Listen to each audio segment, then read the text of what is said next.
wasn't what you thought your little heart was gonna break into. I didn't think so. You ever try with all your heart and soul to get your lover back to you? Go on, closer. You ever pray with all your heart and soul just to watch her walk away? Maybe the bad thing. Maybe the bad thing.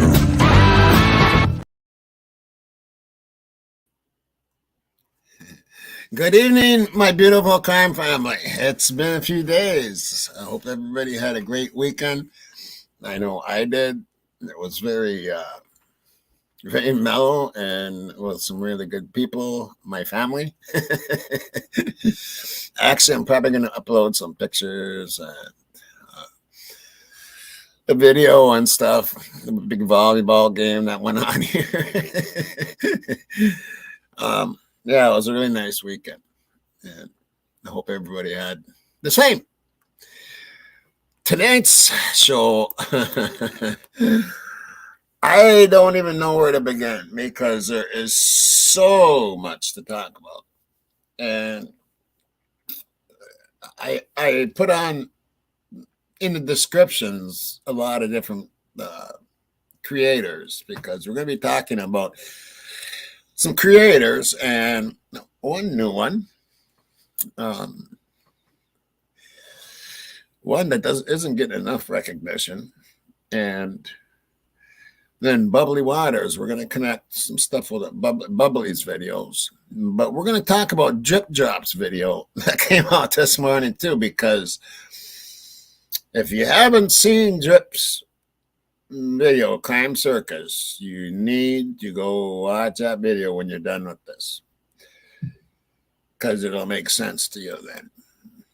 And I always thought that for people that did watch Drip's video, I've always thought that girl was innocent from day one, that she was telling the truth. But I didn't have connections and connected that some of the dots, which Drip is great at doing, and so is Bubbly. So we're going to connect some things and some people, and then I'm also, like in the title, going to show you something. And I have to wonder, because it was in my profile. If everybody knows that phone call to Rory, it was in my profile. And it just happens to come up on my feed. Just really strange. Anyway, so we're going to go over that too. So we have a lot to talk about. Anyway, let's go talk to my crime family. Hello, Thomas, my brother. Good to see you. Latina, my girl. Good to see you. Deborah Lynn, my girl. Good to see you. Kisses to you. Michelle Weddle, good to see you. Lori Markle, good to see you. Golf. Golf is in the house. Yes, good to see you, Golf. And Leah, my girl, good to see you. Zach, good to see you, brother. Moonflower. Laza, my girl, good to see you. Debbie Gazzardo, good to see you. Rach, my girl, good to see you. Ro, good to see you. Hope Norris, good to see you. Social Glow, good to see you. Kathleen, my girl, good to see you. Nani McPoppins, good to see you. Chew Killer Crime. I love you, girl. Good to see you. And you're another page I got listed in the descriptions, because we're going to talk about that too. Like I said, we have a lot to talk about. Jackie Busherville, good to see you. I could go on here for quite a while. Lila, good to see you. There's a lot of chatters in here. Good to see everybody, and but I need to get on with the show here. So where do we start? Okay, where do we start? That's a good question. I'm just going to start with whatever I got up first here, and we're going to watch something, part of or the whole thing, depending on what it is. And let's just keep this moving, because there's a lot. When I'm gone for a few days, a lot builds up. Okay, so episode 10. What is this? Okay, what is this? I gotta look and see what this is. Found it. Uh, I don't know nothing about. I okay, feel like this that's is what this is Blaker brand says. new. Now I don't know if you guys know this channel or Viewers not. who have not. It came up in my feed one day, and I listened to it, and I kind of like her. And it's called Crime Talk with Corinne. And yeah, let's listen to a little bit of this. Nothing better to do. Everyone is entitled to their own opinion. Here at Crime Talk with Corinne, I am going to discuss my opinion. I'm also going to discuss some things that I have picked up on in the true crime community. Some of the creators have been having a discussion that has piqued my interest, and I decided to chime in. I know that I said that I don't have a lot of time. I also know that I always say that I'm not going to be here long, but like for real, I'm going to try to be quick today. And Blaker's PCA, those people who pay close attention to detail to identify any differences. Now, someone has brought it to my attention, not directly, but I was watching a video, and they have mentioned that Brett Payne says he later noticed the knife sheath on the bed. What she's talking about here is the two PCAs, okay? Because there is two PCAs. Near or under Maddie. And then in Blaker's PCA, it says that he was later told by ISP that they found the knife sheath with the DNA. Da, da, da, da, da. So, who cares? Why is that important? That's why I'm here today. So, how is it that Brett Payne and I think it's Dustin Blaker are both there at the same time? Their probable cause affidavits are identical, except for this one little detail.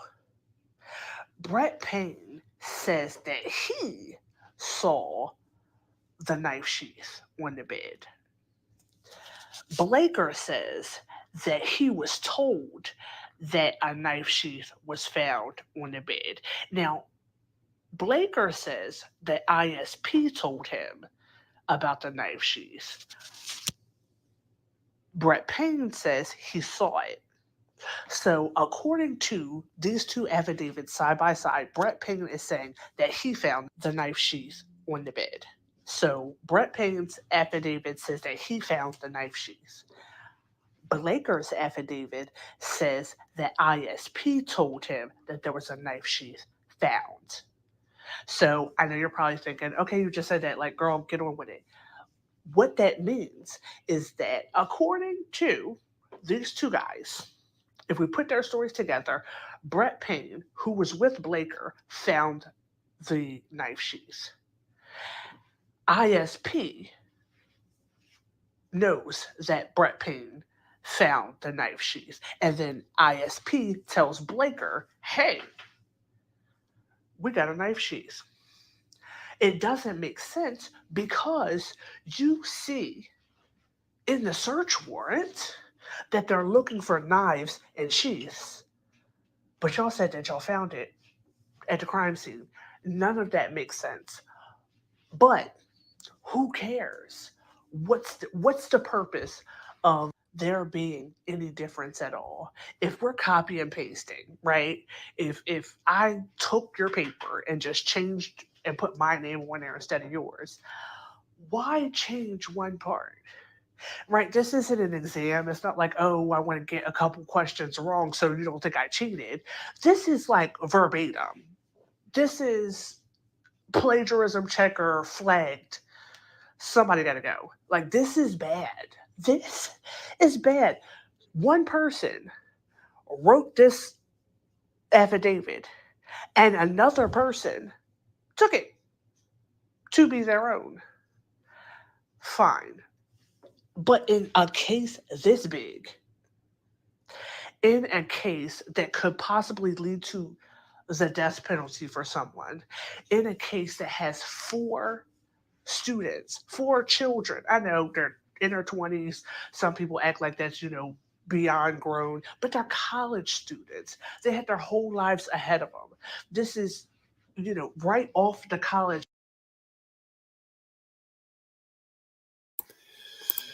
Yeah, the main thing she's saying here is when police go to a crime scene and there's two different police writing up the reports, and there's two different police writing up the reports. Sorry about that.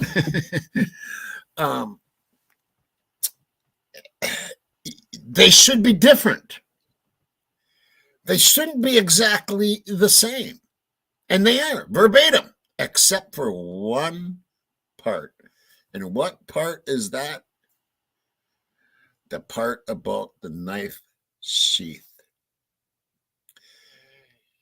Blaker wants nothing to do with that knife sheath, people. He wants nothing to do with it. He copy and pasted, which is wrong to do. It's supposed to be two different views, not copy and paste. Yeah, imagine that, Pebbles. Exactly. The only difference is the knife sheath. Now that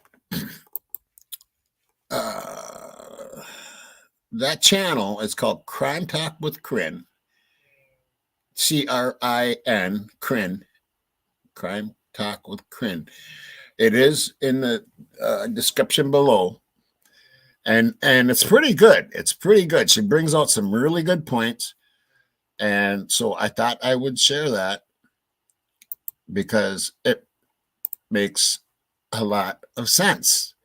She's one of those ones that just uses common sense. And I like those. I like those channels because common sense has to be inserted to any case. And it seems like so many creators don't have common sense, including me sometimes. So, so it's good and refreshing to find somebody that just goes on common sense. And common sense says when you have two different people writing PCAs, they should be totally different. Not word for word, copy and paste, and then only one section is different. I'm talking verbatim, people. It's copy and paste, except the part about the sheath. And I'm telling you right now, Blaker didn't want nothing to do with that sheath. He did not want nothing to do with him seeing it or nothing. He didn't want nothing to do with it. And that tells you something right there, too. Is Ann Taylor going to have stuff to just, she's going to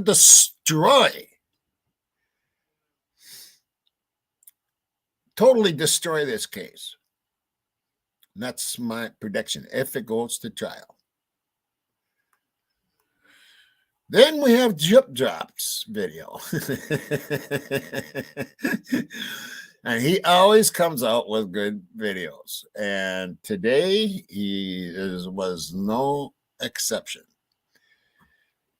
And he looked at what's her name? Carmen, what, the one that got supposedly into that wreck by Kohlberger's place.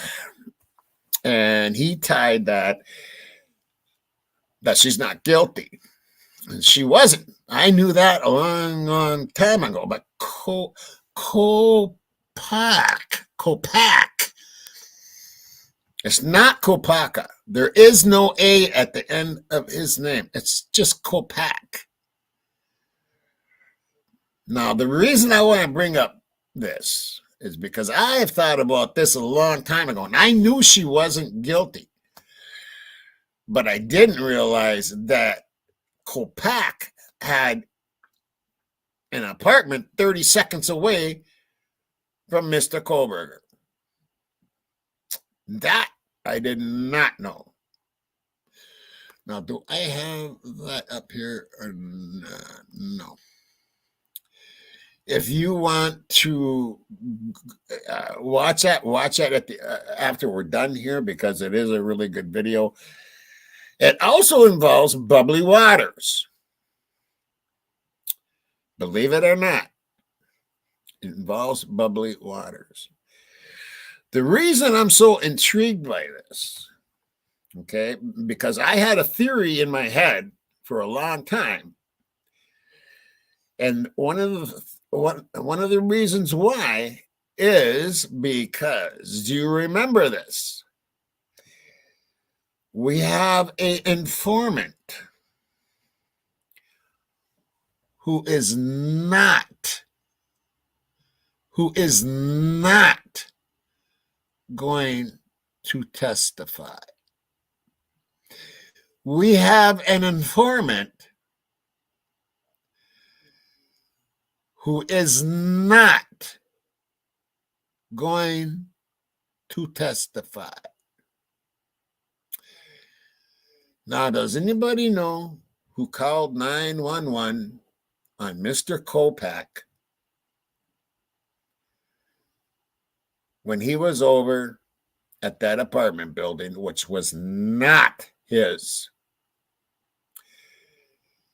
Do you know who called 911? Anybody know? I'm checking to see what you guys know here.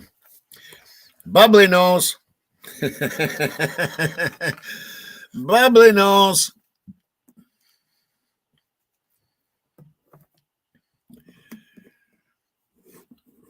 Who called 911 on Kopak?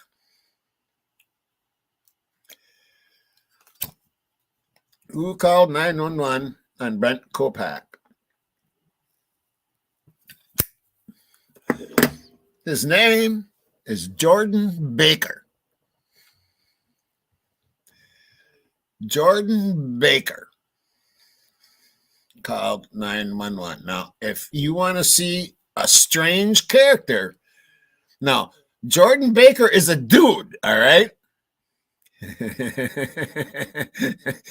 A schizophrenic dude, self-admission, on videos that Bubbly Waters has run. He's the one that called 911 on Kopak. You need to go watch Bubbly Waters and find out what's Bubbly. What's the name of those videos you got on Jordan Baker? Because I know you got a few there. So you have this self-admitted guy that he admits that he's got some psychological problems, schizophrenia, called 911 on Kopak. You have the police department saying, and if you can remember this, we have an informant that won't be testifying. And I always thought, why won't he be testifying? Because I believe that person was taken out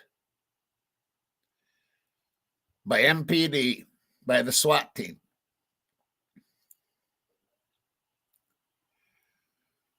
I do believe that man is not alive. So I think what's going on here is they're going to try to frame Mr. Kohlberger by saying that this decorated war hero, right, told them, or even signed the paper, that Brian Cole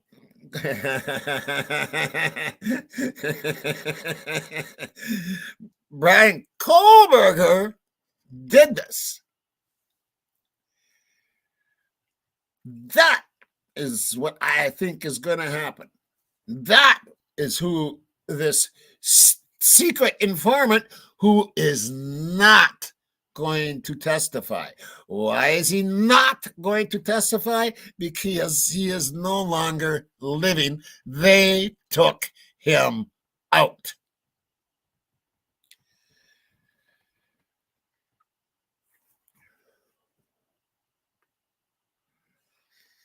Think about that for a while.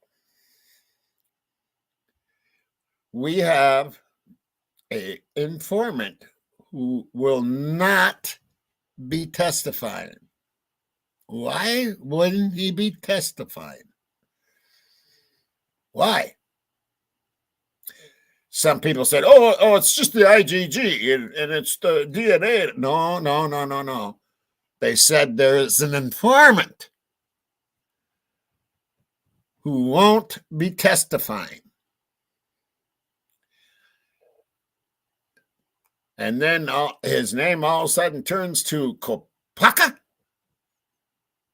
That's not his name. It's Kopak. There's no A at the end of his name.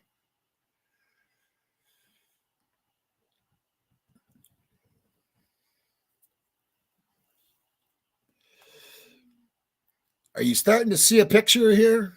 Are you starting to see a picture? I can see Bill Thompson going up there saying, we have it. Check this out. Decorated war veteran.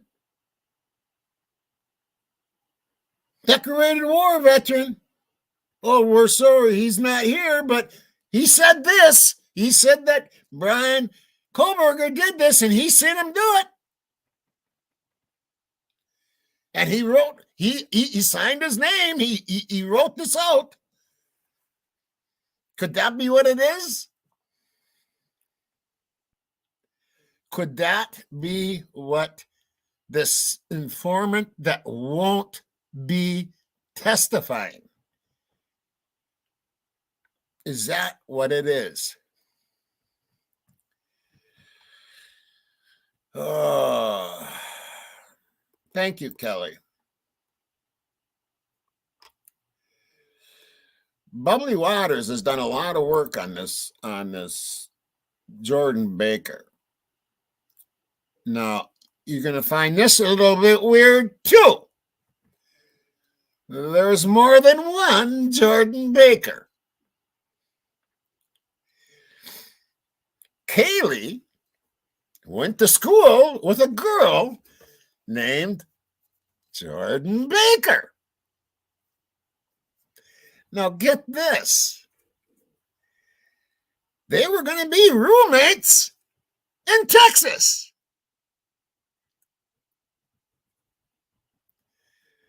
Jordan Baker, a female.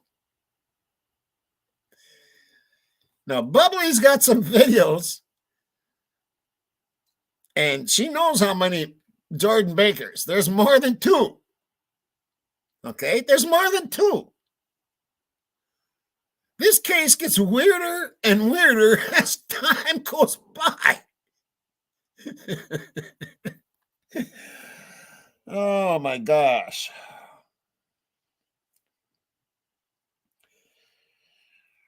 Uh, 12 pages. Now, what that 12 page? There's 12 pages. I think in the court systems on Jordan Baker. I think that's what. Is that what you told me here, Bubs? There's 12 pages. What does that relate to? Is that the court?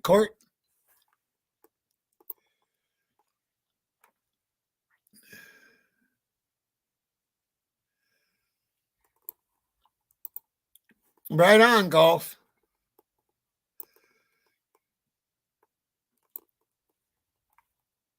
Bubs. Are you listening? That 12 pages, that court pages. I think that's what you told me.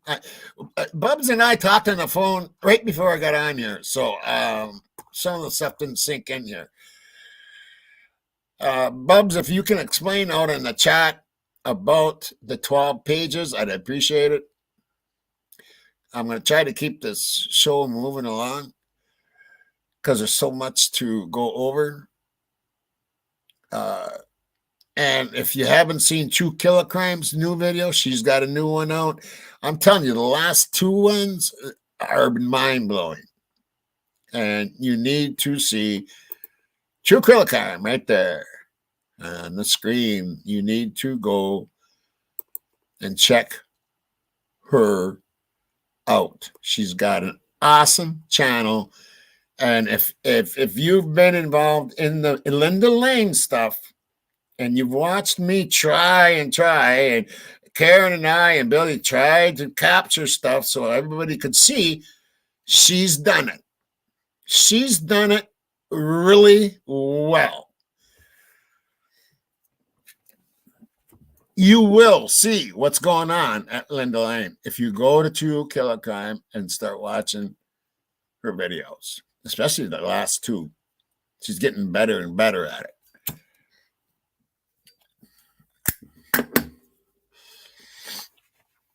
Golf.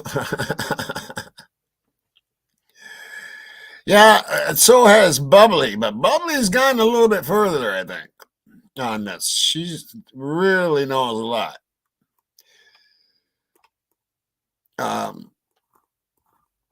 So what did Bubbly say here? Did she say anything? Maybe I should get her up here. Bubbly, where are you? Okay, even 3 Jordans, Tommy, one of the steps of MPD, one on the steps of NPD. Okay, so there's 3 Jordan Bakers. But the thing is, one was the 911 caller, and he's a schizophrenic. Now, did he call Kopak over there? Because that's not Kopak's apartment. His apartment was 30 seconds away from Brent Kohlberger's. Or Brian Kohlberger's. What? I'll tell you what. Now I see how the judge did it. Now I see. But the judge wasn't supposed to know anything about Kopak, right? He wasn't supposed to be knowing anything about him. And he did say Kopak. He did. And Taylor called Brian. So apparently, there's something about Kopak and papers that we're not seeing that's in the gag order. There has to be something for the judge to even say that name. Why else would he even know that name? Right? Okay, let's get to the next thing here. Let me see here. Okay, I got to X that out. And okay, and this one, a lot of people, it's only got 570 views 10 hours ago. This needs more recognition. And this is the Idaho 4 revealed. If you've never been there, you need to go there.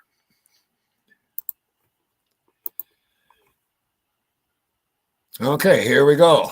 The murder weapon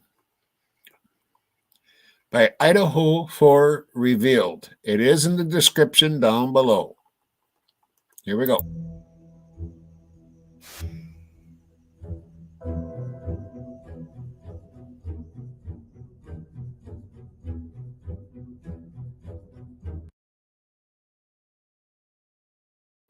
Okay, people, you're going to need to look at the screen because a lot of this is typed.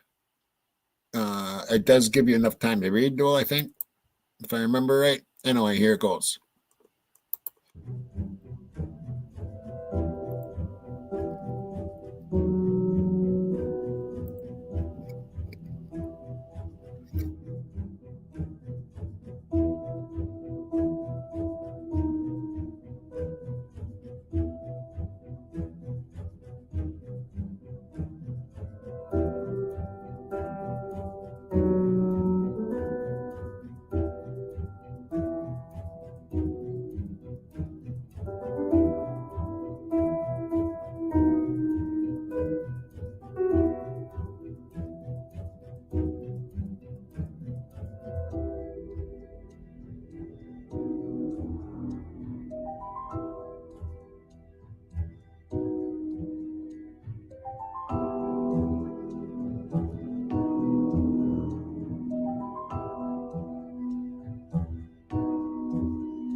Tonight, more questions as investigators race to find a suspect in the gruesome murder of 4 college students in Moscow, Idaho. It's pretty traumatic when there's 4 dead college students who have been stabbed to death in one location. The coroner saying today autopsies have been completed and the victims suffered extensive wounds after being stabbed multiple times with a large knife. Investigators now working to determine if the victims had defensive wounds or may have gotten the suspect's DNA on their bodies. Well, looking to see if there are some clues that are on them. So some of the suspects' blood, perhaps, or something under somebody's fingernails.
Now, why would they go to these stores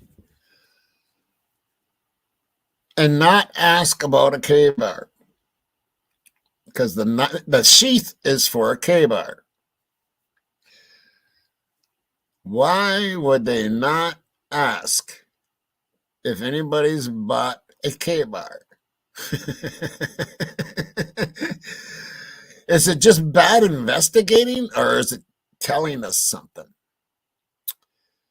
Is it telling us something? That really is the question here.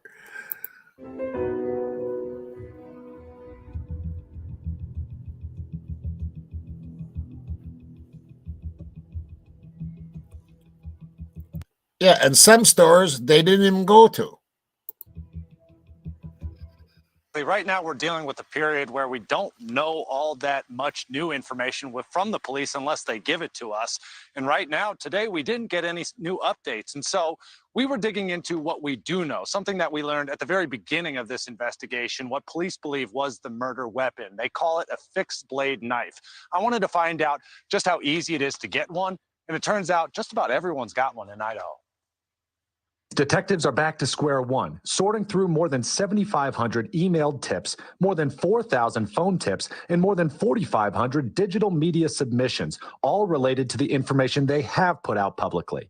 A white car, an approximate time of the murders, and the suspected weapon, a fixed blade knife. Alan switches out all the blades too. Turns out, hunting culture and owning knives is incredibly common in Idaho. Whether it's a hardware store, a sporting goods store, or an antique shop, you can find a fixed blade anywhere, and you don't even need to be 18 to purchase. Knives, no, you can buy knives anywhere. Nobody questions that. The store owners and employees I spoke to say they don't pay attention to who buys or think twice about their intentions. They don't discriminate or ask what they plan to use the weapon for.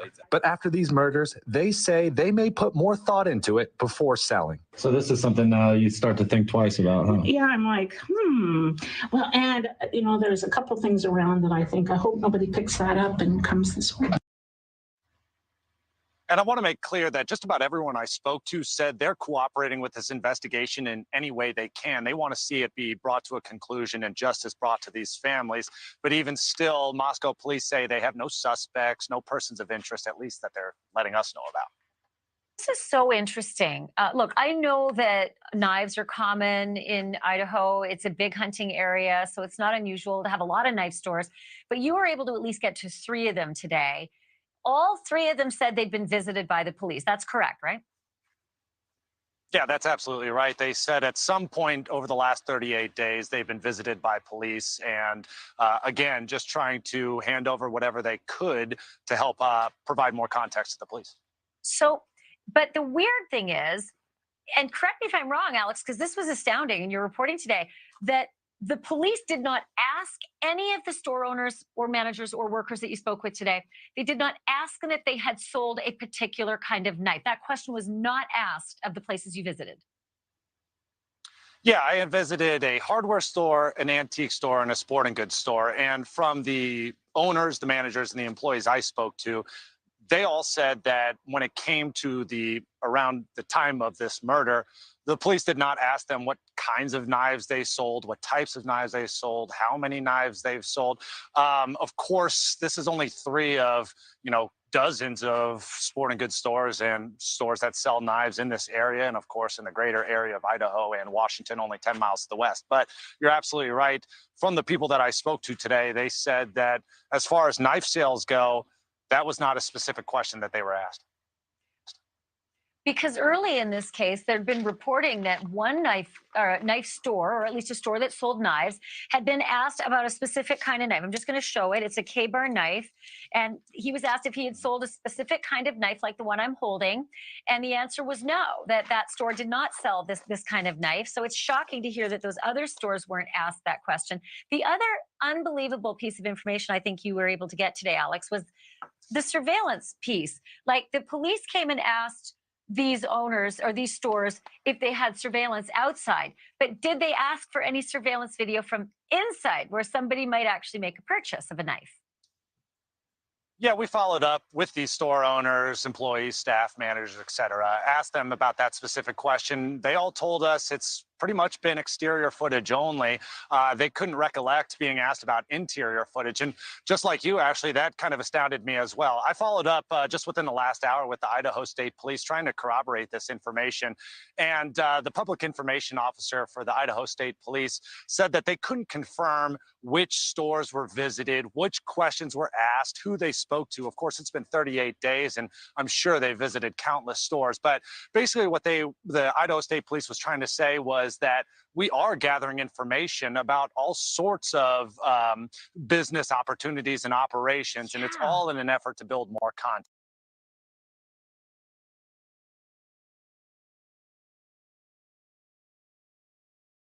So we did can.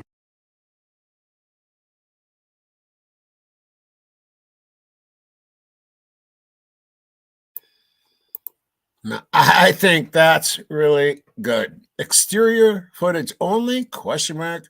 Was this an investigation or a production? Was this an investigation or a production?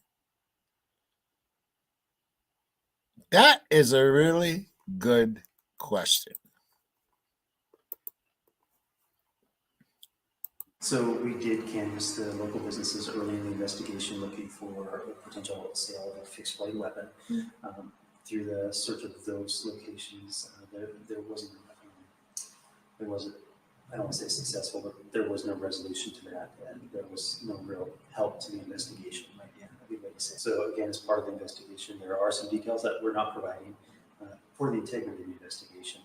We are saying that it's a fixed blade knife. It's come out in many different online forums and as well through different news organizations.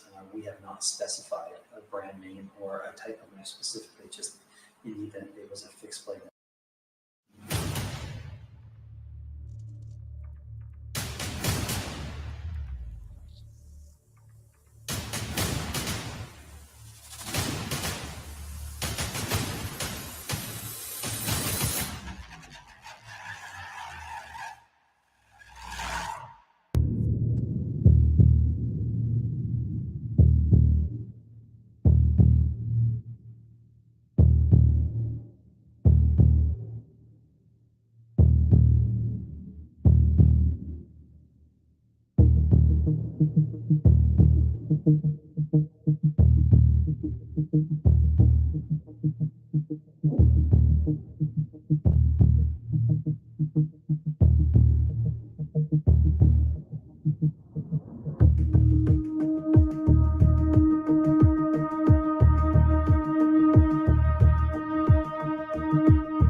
So, what does that say?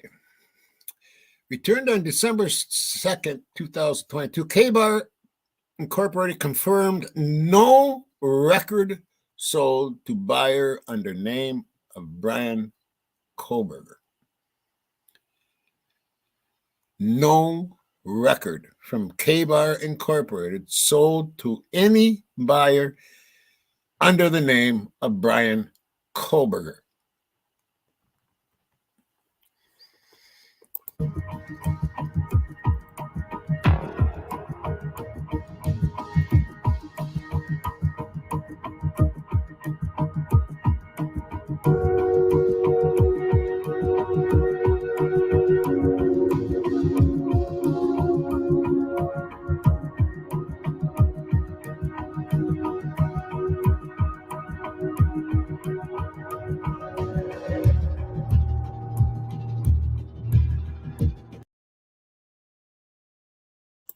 And by the way, I'm going to get some people up here on panel to talk about all this information that I'm putting out here. I want a discussion on all this and discuss what Drip Drop put out today, discuss what Bubbly Waters has been putting out, True Killer Crime, and hopefully we can get True Killer Crime up here if she's not busy and everything, and Bubbly and Golf and Willie.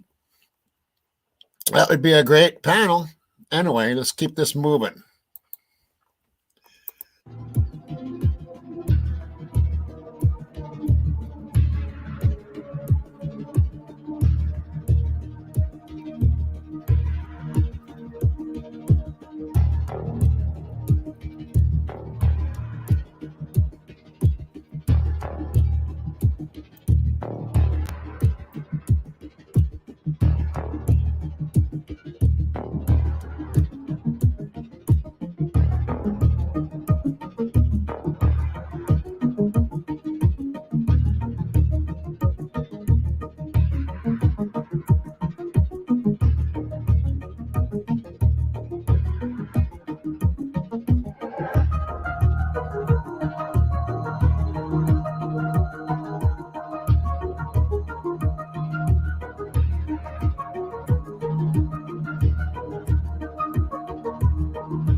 We have a special team of individuals who are skilled at watching videos.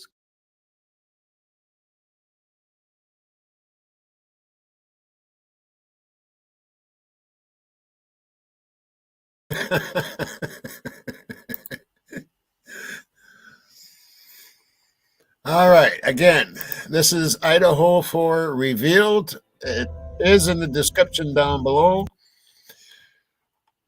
It's a good video. Make sure you go watch it and like and sub and all that, because that's a good one. Okay. The last one I want to share before I call up a panel here. This is the last one. Now, in the title of this video, okay, in the title is this where the money comes from, or something like that, right? Well, look what came up on my feed here. And now what I want to make sure that you know is that Lewiston is about 25 minutes away from Moscow. Okay. Now, if you remember right, when I went over the profile with Rory of what that king would be like, and he would be well liked in the community, and I wanted to have pictures of certain people, and I couldn't. I was running behind, and I couldn't get the pictures up in my little screenshot thing, or my little thing for the video. And I wanted to have somebody from the university. I wanted to have somebody that used to own a restaurant. And I wanted to have a picture of a Middle Eastern family from that area. But I couldn't get them to fit. Now, the reason why is because of this right here, which fits the profile of a hub.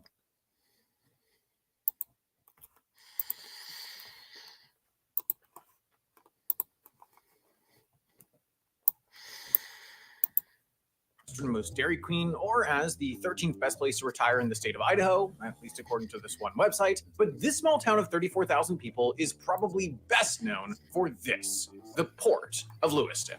This seaport, located 336 miles from the Pacific Ocean and residing entirely within a landlocked state, is far and away the most inland seaport that you can reach from the West Coast. And since America hasn't done anything for the sake of it being cool since 1969, there is, in fact, an actual reason that this exists. So let's talk about the Port of Lewiston, why it's there, and what it takes to receive ocean-going vessels 300 miles from the actual ocean.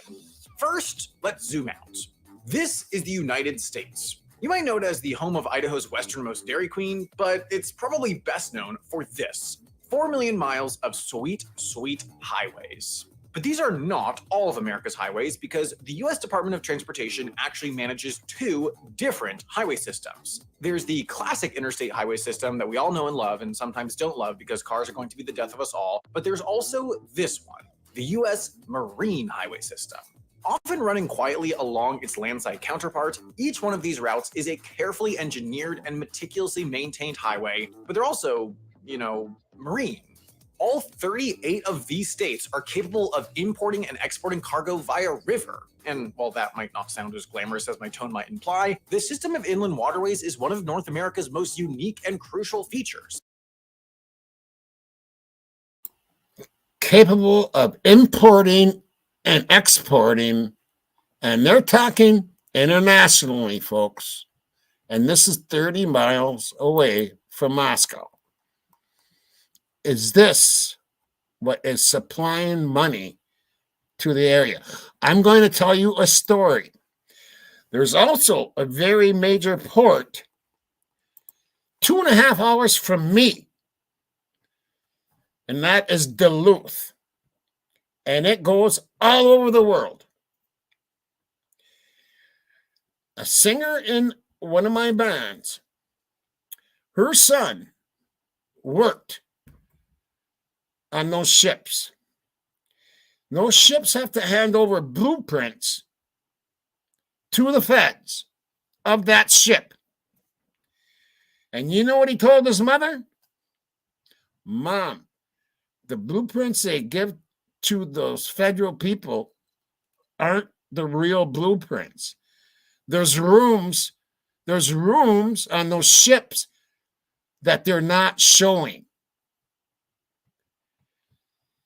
Now you're talking about Duluth, Minnesota. And it is rumored that like the Native American women and stuff from Montana and Minnesota are being shipped to that port and being shipped out internationally in trafficking.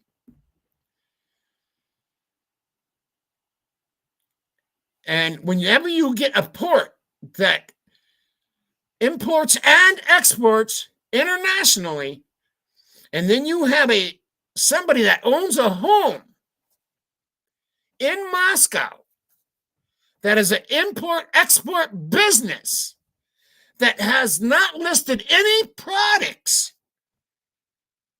at all, but they own an import-export business with no products. That doesn't even make sense. What is going on in Moscow? How is someone that runs a university a billionaire?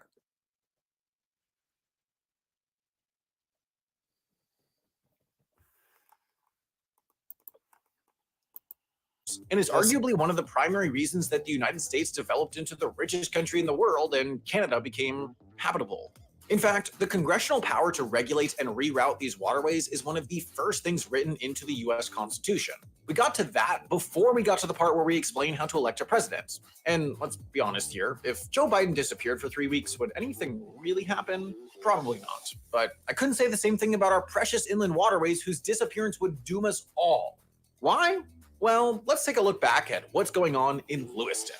About 10% of all the wheat that leaves the United States from here.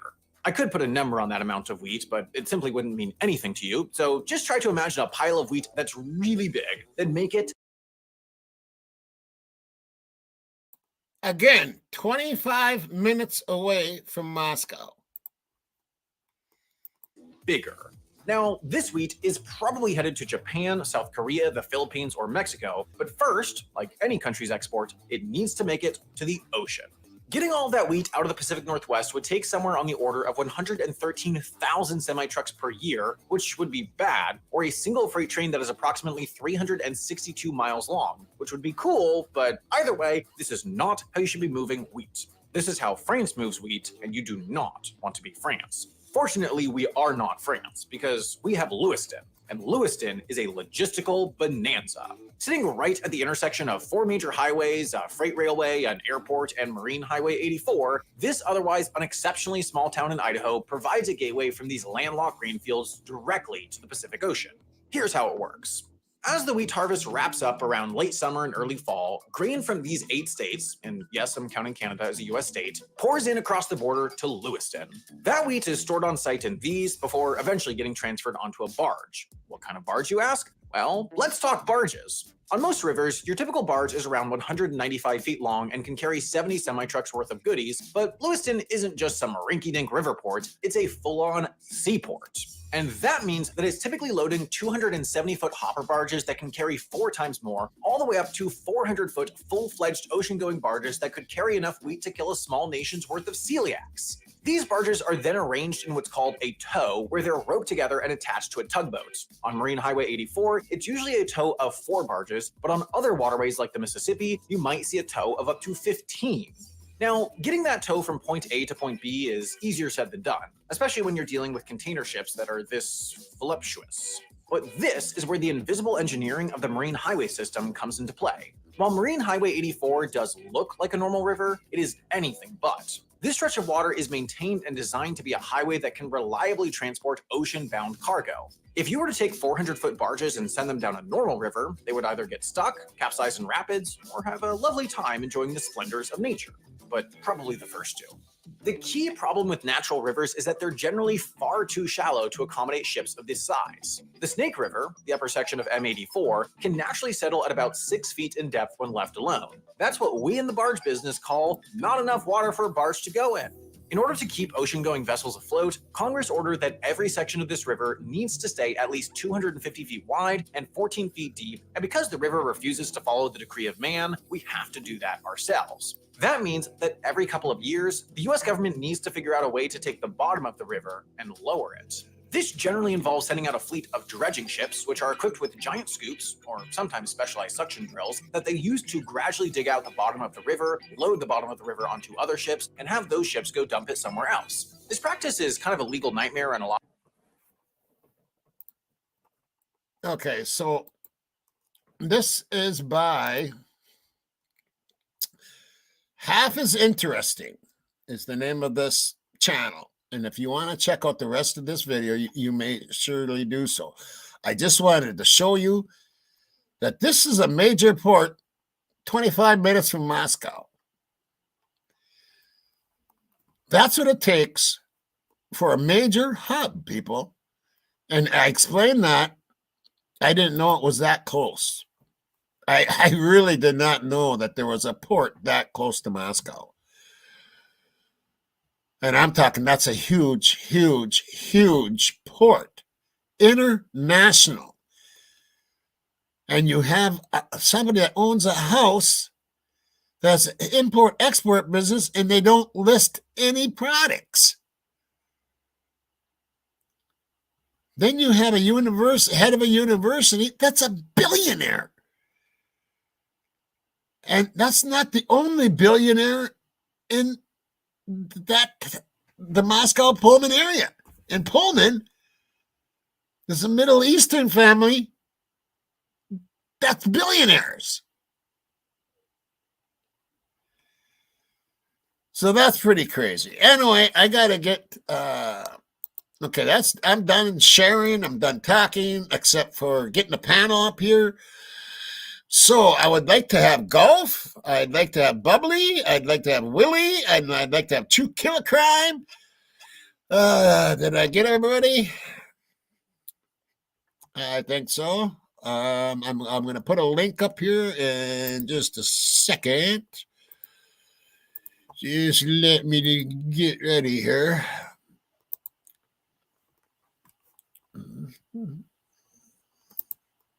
Of course, I got to switch. There we go.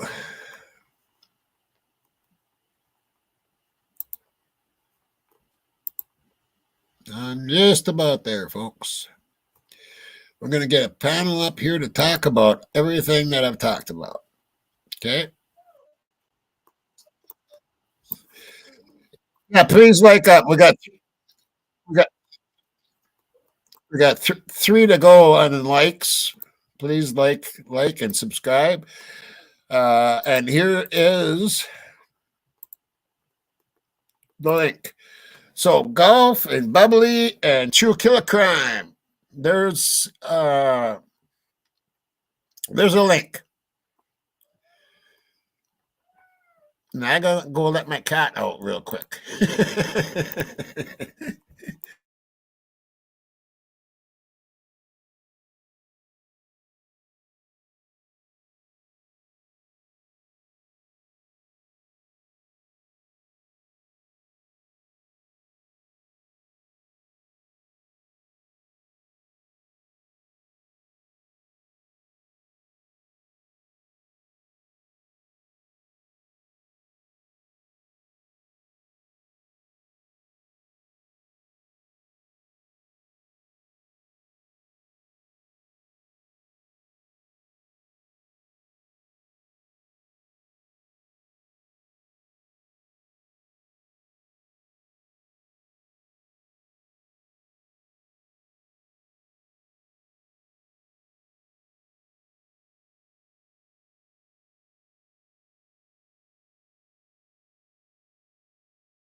And we got Willie here, and we got to get Golf. Hey, Willie, how you doing, brother?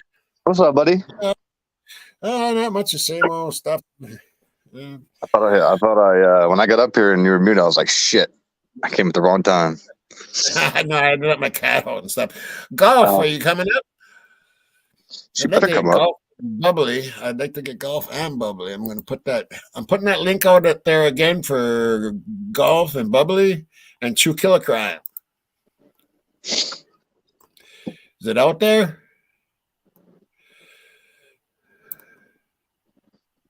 You can't hear that cat meowing, can you? Hey, golf, how you doing, girl? Hello, how are you guys? Hey, I'm doing good, and here's Bubbly too. Hey, Bubbly. Hey. Yeah, I'm trying to get True Killer Crime up here if I can. Hey, Killer, jump on if you can. Where are you? Come on, girl, get her done. Right. Come on, True Killer Crime. Yeah, I'll do that after the show, Mikey. I can't do it right now. This is my But I will favorite do thing, that. Tommy, by the way. You know that. Yep. Open panels. Yep, I do know that. You know me well. I know you very well. And you're good That's at one it of the too, Golf. reasons. Sorry? Yes, she is. I said, and you're good at it too. I just enjoy talking to people. Yeah, you're good at it. Right. You kind of keep everybody calm in a way. In my opinion, I feel calm around you, and yeah, it's really interesting. Oh, because we don't like, drama. Right. It's True better Killer yeah, Crime that is too. driving. We can do without it, right? Yeah, True we did Killer nothing. Crime is driving right now, so Oh, okay. she said give her about 15 minutes or something like that, so she'll be all right. But let's that has everybody watched the drip video and everything? Yep. Well, I started, but then it was so much like mine that I stopped watching it. Well, I think it connects actually pretty well when it comes to Yeah, like that whole Jordan Baker thing. That's why I brought that all up too. Golf, did you get just in the middle of that other one that I just uploaded? So that one, and it's a long one. And my next one's it's over an hour. And that one, I got about 5 or 6 that are going to connect all of that together. So right, and you just put one out, right? You just put one out as we were talking on the phone there, right. I did not watch it, but I am looking forward to everything from Bubbly because I went, as I said earlier, I went down the rabbit hole a while ago, or early on, I guess I should say, and found the real Jordan Baker. I know a lot of people pointed out other people, but I found the real guy and his ties to the church over there, and it was quite interesting. But tell us all about it, Bubbly. You know more. Oh my gosh. The last things, I was shocked they even put TikToks up, because if someone in that, that was with all that typical pack of stuff and being the 911 caller, I'm shocked that they actually allowed him to do it if he even cares at all, or if they even care about it. You know what I mean? like if he's not on like a gag order type thing as well, because he talks. His videos tell a lot. He talks about, in one of them, he does series of stuff. One series is about a guy named Nathan, which made me think of Rosendahl, right? But it's his alter ego, and so he talks and pretends like he's his mom, and that Nate is, I guess, his alter ego, and Nate likes to wear a Friday the 13th hockey mask, and he has a knife that he likes to tote around with him. So, wow, that's interesting. Who Nate is. Yeah, it's really kind of odd. And then he's doing a series now on the cults that he was in, and he just recently was 2 of them. He claims the cults, and it's a Church of Christ, not Christ Church. And I don't know how I mean, they're in my opinion, both of them are scary to me. So it doesn't matter, but they're both scary. And then his other thing he claims is Amway, but the guy. Am I echoing to you guys? No. Okay. No, you're so fine. the guy that he claims that he met drove 4.5 hours away to meet. His name was Samir. Well, that's the owner of EcoShield. Ooh, yeah. Yeah, quite strange. And he's from San Diego. And guess who else is from San Right. Diego? And you Maddie's got Maddie's Nation. Maddie's Nation. and you have a lot out on this Eco Shield, correct? Yeah, but I didn't. This part actually, with when Jordan said that on his, I was really surprised. Jordan talks a lot. He talks a lot. He's got like 3 or 4 more videos since that first one I put on with the Kopaka. He's got a few more now that he talks about Kopaka. So he's definitely a different character, that's for sure. It's got to come out, right? I mean, it's got to come out sooner or later. Everything's got to come out. I mean, sooner or later, it's got to. We'll see if it goes to court. Does it really? Yeah. Yeah, Well, I think it will. I don't know. Some Cat's got that old Billy's tongue, huh? Oh, by the way, did you guys see that he wore a pair of Dickies to the first day of the Idaho 4? He wore Dickies there. Does he have to show his Walmart receipt? Maybe that was his Walmart. Maybe that was his Walmart receipt. I bet everybody in that area wear Dickies. He's the only one I saw there. I know, but he's the only one I saw that day wearing them, man. He stuck out like a sore thumb with the way he stands. When they came out with that Dickies receipt, I thought, oh my God, they're just getting really. It looked desperate to me. Oh, so much so. Yeah, I think even Tisdale the day of that night ushering people across the street. I swear he's wearing Dickies, dark blue Dickies. Bill Thompson's was light blue, but doesn't matter. Dickies are Dickies, right? Yeah, I think Van's a van. Yeah, I think everybody's wearing that. It's just one of those very, very common. It's not, really gonna lead them until I saw like I did not remember that picture, but there was a picture that I was on 12 Gauge channel the other day, and he posted a picture from the beginning when they were out there taking the footprint. You all remember those pictures, right? Yeah. And then there was one photograph of a sweater, but it was sort of underneath leaves. Do you remember that one? I never saw that one. Yeah, it was sort of halfway buried underneath leaves, so it didn't look like. Was that Dylan's side by her room? Was it on that side? Yeah. It was. Okay, maybe I did see it then.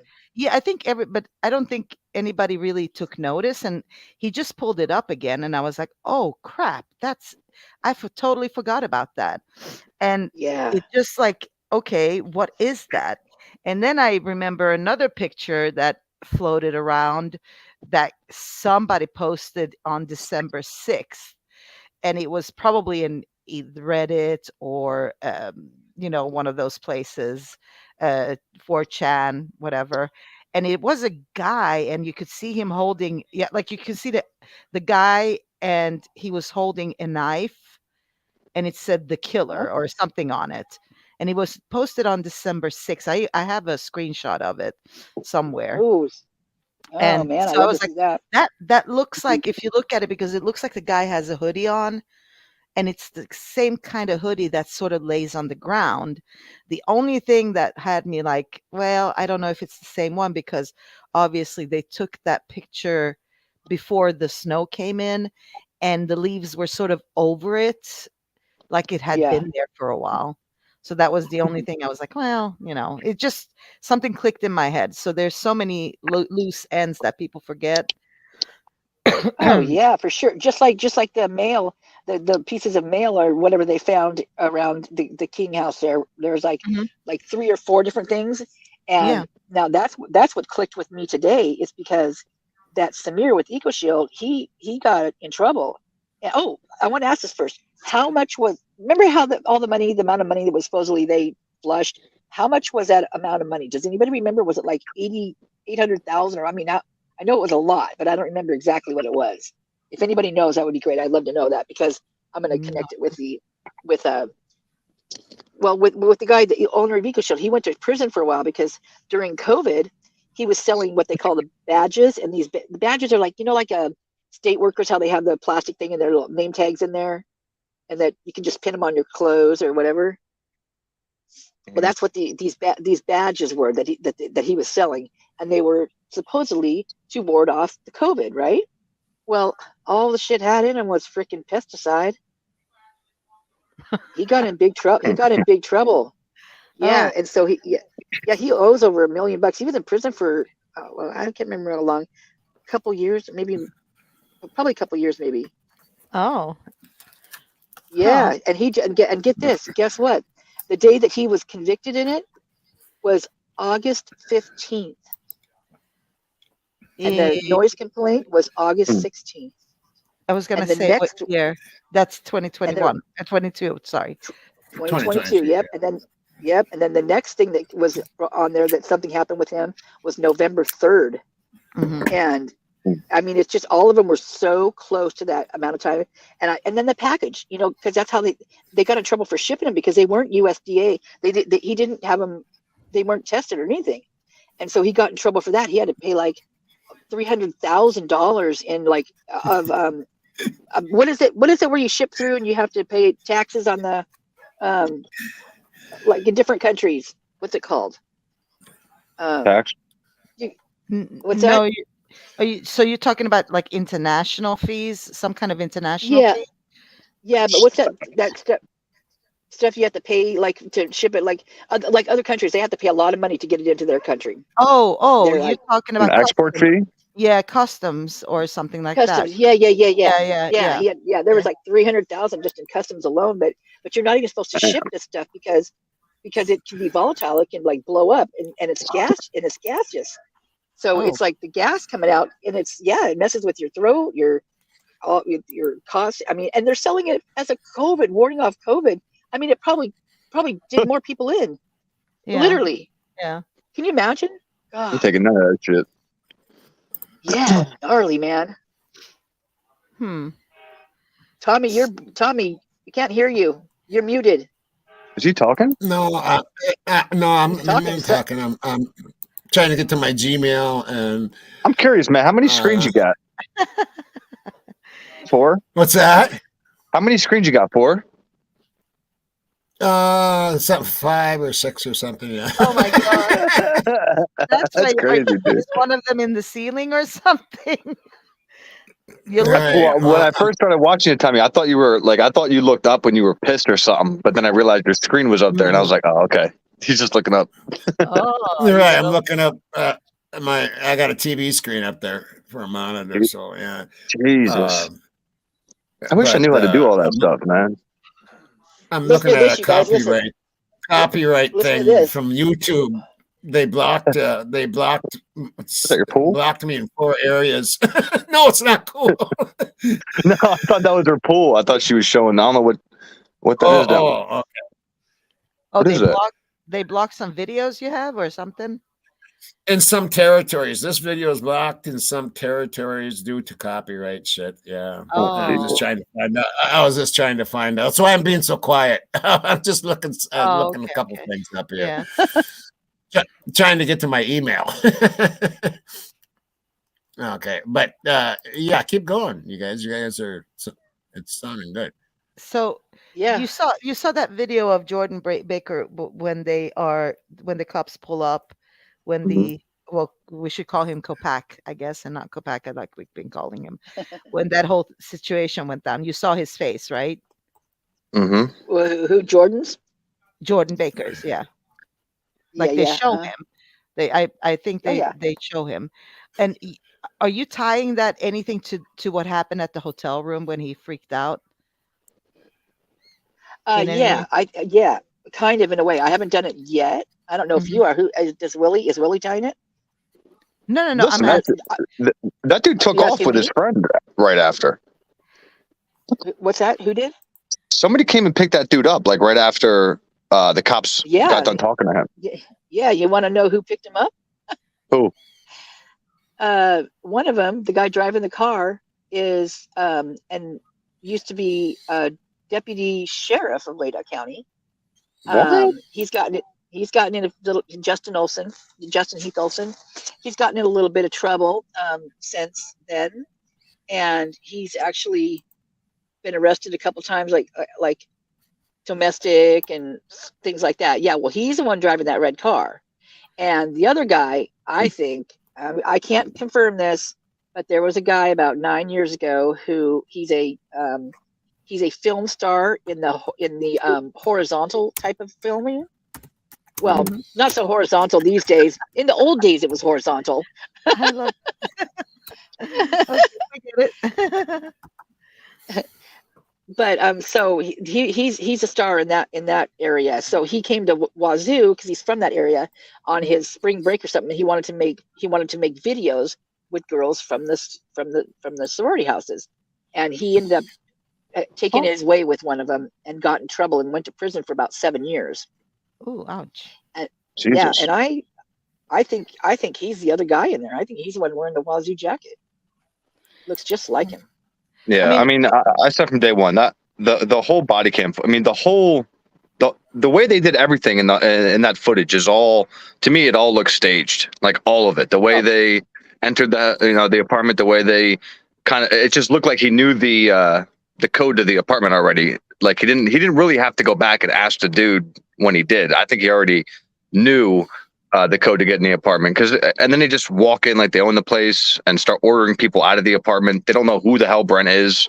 Yeah, it's. I think that was all a ruse. Yeah, that would hurt me the most is that because when they were talking on the scanner, they knew Brent, they knew his name, and they had been known because they went there in June. They had the run-ins with him, and they talked about talking with him in previous times, and yet they don't know his freaking name up in there. And that and his roommate of 3 months, Jordan, she asked him what if he knew his last name, and he didn't know his last name, and he said he was from Colorado. Mm-hmm. Well, what's interesting is that this dude had that episode at the hotel, right? And that was, I mean, I felt so bad for him. I really, really did. Me too.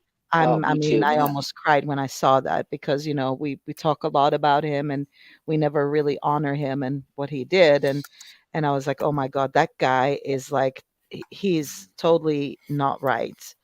He should have had help. And the police saw this, right? So when they came out, they saw this. And then the way that they do the whole situation where he lost his life, allegedly, is so off. That's not how you do these things. No. They know that. They know better. Yeah. And They didn't try to talk him down one time. They didn't try to relate to him, nothing. Really. I mean, there's probably ways to do that. And then of course, I just don't I don't get that whole, like, they knew what kind of situation he's in and what kind of mental his mental stability, because as you say, they said that this guy's called in before, threatened suicide, so it wasn't the first time. Of course, that's not what we saw. We saw another side where he's like scared of somebody coming to kill him. So I have this like, what did he know? I'm not saying he's involved in any way at all but he might have known something, is all I'm gonna say. Yeah, I kind of tend to believe that too. What do you think, Willie? Well, I mean, I'm just curious because Tommy, you said earlier that they could have somebody testify who's no longer here anymore. Yeah, I mean, if he signed a thing or something, you know what I'm saying, or if they have on recording maybe or something, or they can do anything in Idaho. They can do anything. But wouldn't that be just considered evidence and not, because there's no, like, who are you going to cross? I thought, like, in cases if a witness winds up going missing, that's it. You know what I mean? So I find it weird if his phone was wiped clean. Maybe they took information off of Brent's phone that they could corroborate with this. I don't know. I just find it weird that his phone was found wiped clean on the counter. Right, and I find it weird that they said an informant that won't be testifying. Why won't this person be testifying? Yeah, right. I don't know. What are they scared of? And how many times have I said that, Tommy? Everybody's like, no, it's the FBI. I said, no, it is not the FBI. The FBI is the informant for one thing, perhaps, but not for what you're talking about. No, what they were talking about was a person, and they said that, and that that this person won't be testifying. And the only thing I can think of why they won't be testifying is they're dead. Or scared. Well, Yeah. they would still be forced to testify. I mean, you can get subpoenas to make them testify. Yeah, but I don't Well, know if in it a was while, different, but yeah. Dead men Well, can't talk. a while back, there was 2 different reports in the police that I saw. I saw 2 of them. There might have been more, but it was called. They were requesting a cover unit for a cover unit, and that is an informant. So they were either something happened where it was, but that's what the cover unit was. So, they were requesting a cover unit for a unit, which I found very strange. And was there that 2 reports that was that during that time when they shot him? No, it was after. Okay. So Yeah, so that's what there's an this is what Twizzlestick thinks here as informants at IGG info. No, people were saying that, but I don't think it is. I think they're talking about a real person. I think they're talking about a real informant that won't be testifying. Oh, I think that's what Twizzle means too. Is that maybe that the person they got the IGG the stuff the things that they use. No, they're saying that the FBI is the informant for the IGG material, basically. Yeah, a lot of people are Yeah, thinking that, so but I think it's a person. I think there is 2. So I'm not saying, because I don't classify FBI as an informant per se.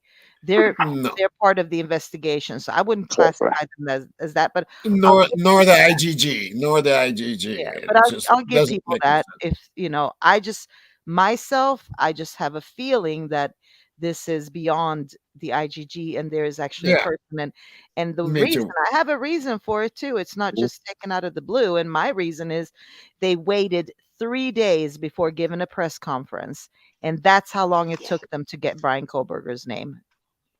Yeah, that's what I think too. Yeah, that's what I think too, and I think. And I tried to explain that to Daniel when he was on. Is that good luck with that? I heard it was on the 15th, and how they got it is they looked up anybody that had been pulled over in a white 2000, in a white Elantra, and he had been pulled over in August, and that's how they got his name on November 5th. That would be an easy thing. Daniel thought, it would be too hard to do that. Hell, that wouldn't be hard to. No, it's not. And then they could just, yeah, but then you just you can just cross reference it then, and then take that and him losing service around, whatever time that night, and bang, there's your guy. Yeah, they had his name pretty but I don't early think on. that's how it was. I think somebody gave out the name Brian Koberger. That could be too. Well, yeah. There's a couple. There was many people that hated him. They hated him. The teacher, he was an awful teacher to the kids, for one thing. You know what I'm saying? I said he was a tough grader. Who was just talking about? Was it Truth Nation was saying that they've talked to like several, 2 handfuls of people, and me? Yeah, I talked to all of them. No, it was. Oh yeah, was that you? Are you True Crime Nation? Oh, that's right. You are. I'm right. Truth Nation. I'm Truth Nation. Oh my God, you guys! I have had my face in my phone for like a week now with doing these videos, and it's funny because I've gotten these because I'm taking clips out of different things, and yesterday I got so confused. It took me like a freaking hour to figure out these 2 different videos. I'm like, oh my God, did I put this in here? Did I put this in there? I mean, I was literally lost in space. And so that's what that's my story, and I'm sticking to it. It just amazes me, I guess. It just amazes me, how many people hung out with, like how many people Brian hung out with back then, to where everybody actually believed he was an incel from the freaking media. Because I talk to somebody and then they talk about Brian, and then they'll give me a name of somebody, who also hung out with Brian, and then I'll speak to them. And like I said, and I swear to God, if somebody says something bad about Brian, like he did some weird shit or he used to do some, I would tell everybody, because I don't care. Like I don't care if Brian did it or not. I just want the truth. But everybody I speak to that knew him knows him. Like they don't see it. Just kind of like how I didn't, I didn't see it. I mean. Like I said, if I had to write a list of everybody I graduated with, and then the couple years before me of who I think is capable of this, Brian would have been at the bottom, way at the bottom. Yeah, I saw your interview with the friend. Rich. Yeah, and that was really good.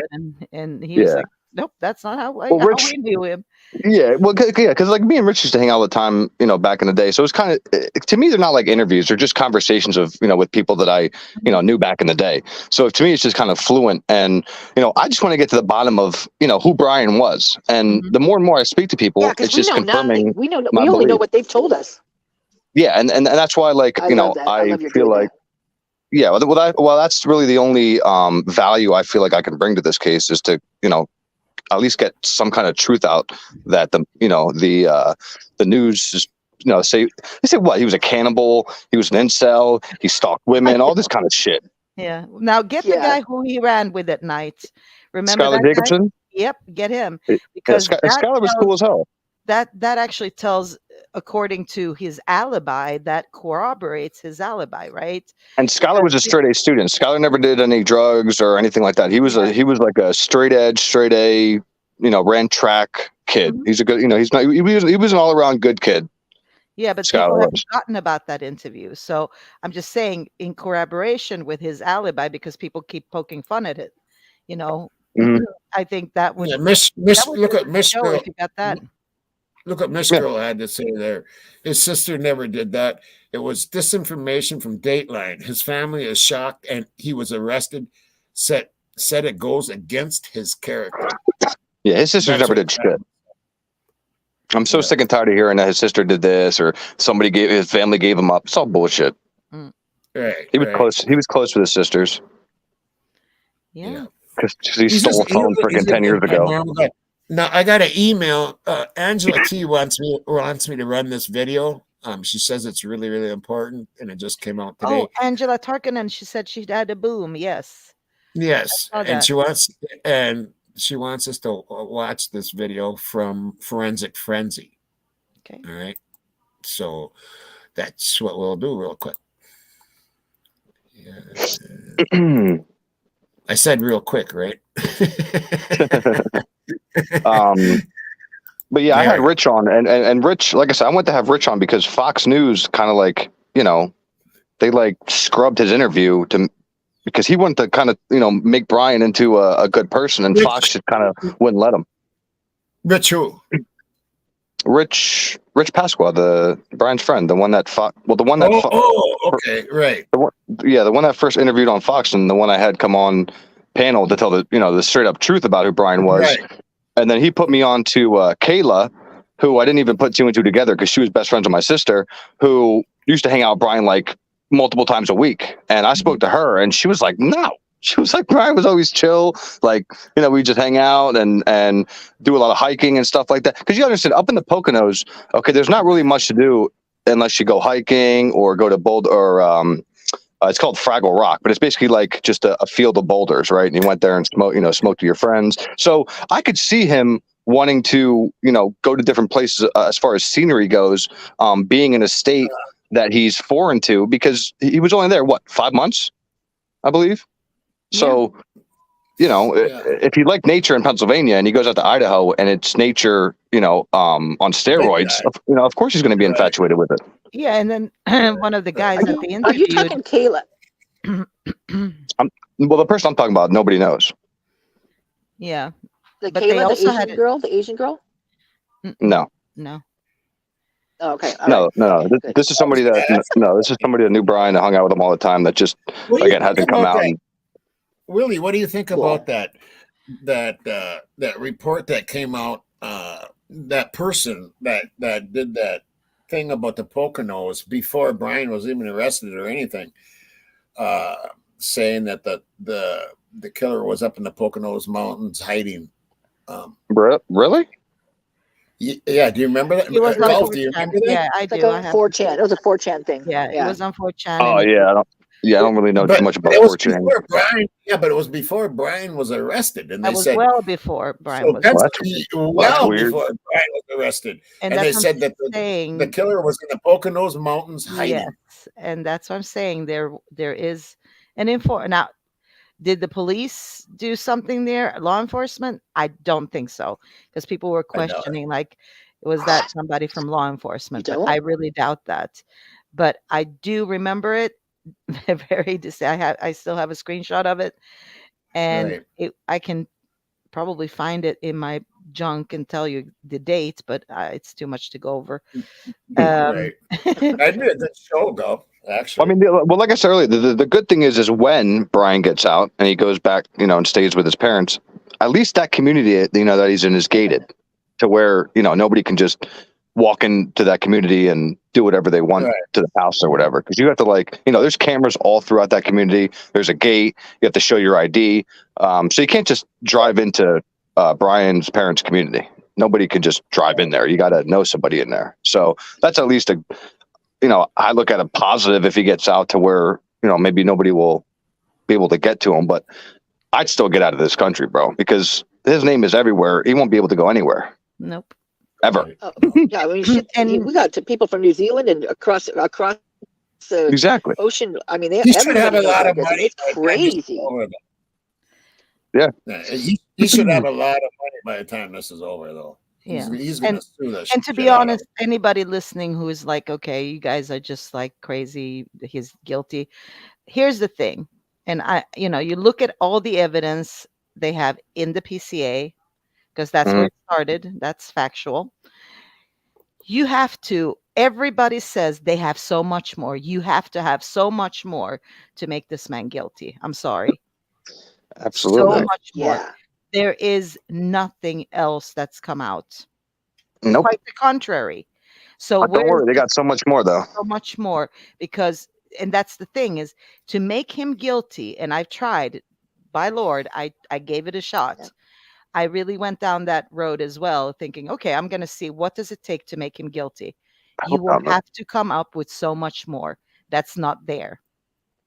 Yep. So Mallory didn't have it. That's for darn sure. Oh, that was embarrassing. That's all the people that said, all those creators and stuff that said that, just wait, they have so much more. Now that they don't have so much more, are trying to just use whatever they can and pull at straws. It just makes it's laughable at this point. The problem is they don't even have what they thought they had. It's amazing, isn't it? Exactly. Right. Exactly. And they still triple down. And okay, they might have found other things after, but if they had more, that would have been made very, very clear in their confidence and how everything is going. Right. But as I say, at this point, they don't even have what they thought they have. And this whole thing about Brian being, this trained freaking whatever, everybody's saying Brian boxed. Where did Brian box? Yeah. Since everybody wants to say Brian box, can somebody enlighten me where this boxing gym was located? Because I would love to know. No, I'm serious, Tommy. I would love to fucking know. You know what? He's not athletic, and they said athletic. He's kind of clumsy, actually. No, he is pretty athletic. He's got a good. Okay, he's athletic now after a year and a half in jail. But let's rewind. Let's rewind to the photo they took of him without his freaking little bulletproof vest on, where his shoulders are slumped down. He has a body of like a 12-year-old looks like. So no, he wasn't no big. He wasn't this big bully boxing dude in school by any means, bro. No. I think definitely not athletic. He wasn't. He was wiry. He was lean. I have to say that because did he play basketball, Willie? Did he play basketball? Well, they the guy. Hold on. That's what I'm saying. He's not athletic. He just lost. He lost weight, and he lost weight from grades from the middle school to the high school because he's like I said. He started running, man. That was his thing. Like runners are lean, but they're not. They're not jacked. They're lean. They have stamina. Right. You know what I mean? Yep. Right. So there were photos. They're wiry. Yeah, fast and wiry. But he wasn't no boxer. He wasn't like everybody's like, oh yeah, he boxed his whole life. Where? He could run, and that's stamina, right? Basically. Yeah. That whole running thing. Yeah. Yeah, he can run. He can run. Well, that's Strava. The Strava account. He had the Strava account. It's blah blah blah blah. Well, you want to know how many people have Strava accounts? Let's see, Hunter Johnson, Eli Shoup. All those guys have Strava accounts. No. Yeah. I'm talking about the dude that came out in an interview and said they ran so many miles under so much time. They always ran at night together. Mm-hmm. Yeah, I remember the guy. Yeah, him and Skylar. I want him on your show, Willie, if you can get him because. Oh, Skylar. I can hit up Skylar. And he can tell us exactly. Like I think the guy has stamina, so don't don't get it twisted. I think he was training, but as normal, right? At home, he had training equipment, didn't he? They found athletic training equipment in his apartment, things like that. So that's, I think, the boxing came from there. But obviously, you can't train yourself to be that good of a boxer. Well, there's a difference between somebody hitting a heavy bag and match. somebody actually being a boxer. It's night and day. Yeah. No, so he wasn't a boxer per se, and he was athletic. Running's a totally different thing too. Running is so totally different from any like other sport. It's not, it's Well, the reason I know he didn't box. Well, the reason I know he didn't box is because my only best friend boxed at Jesse Harris's gym, which was the only gym in that whole area that had any sort of boxing. And I used to go with him all the time to the gym, and not one time did I ever see Brian Koberger in that gym, ever. Right. Well, I'll tell you why he doesn't box. Because he would look ridiculous in those freaking shoes. And can you imagine now? Obviously, he cannot run. So what is he going to do? He's going to bulk up. So that's what he's doing. He's like everybody wants to make him out to be this ninja, freaking overpowering, crazy dude. Like, come on, man. Yeah. Come on. Right. Okay. Let's take a look. She keeps bugging me to watch this. She says it's really good. So let's give a listen to this. I don't know if we'll watch the whole thing. No, we won't watch the whole thing, but we'll watch all of this here. It's 32 minutes.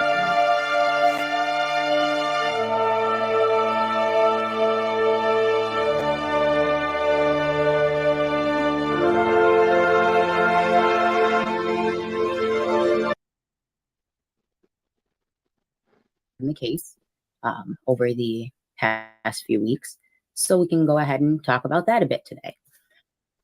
Thank you, everyone who supported the idea that I had to honor the 4 students, Maddie Mae, Kaylee Jade, Xana Alexa, and Ethan Chapin, by creating the 3 prom dresses, 1 for each girl, and a suit, 1 for Ethan. I do hope to get permission for the piece for Xana and the piece for Ethan, as I did with the piece for Maddie and the piece for Kaylee, before I officially name them. But knowing the inspiration, I will create them and I will show you, maybe without providing the name. Let's see. So let's get into the hearing the other day. I did retract some information from that hearing, and I wasn't really moved very much by any of what took place there. I suppose it's because the content of what was, I guess, not saved and allegedly irrelevant that Lawrence Mowry deleted or reset on that night. I guess we will never know unless they do somehow dig it out and find it again. But what he would have.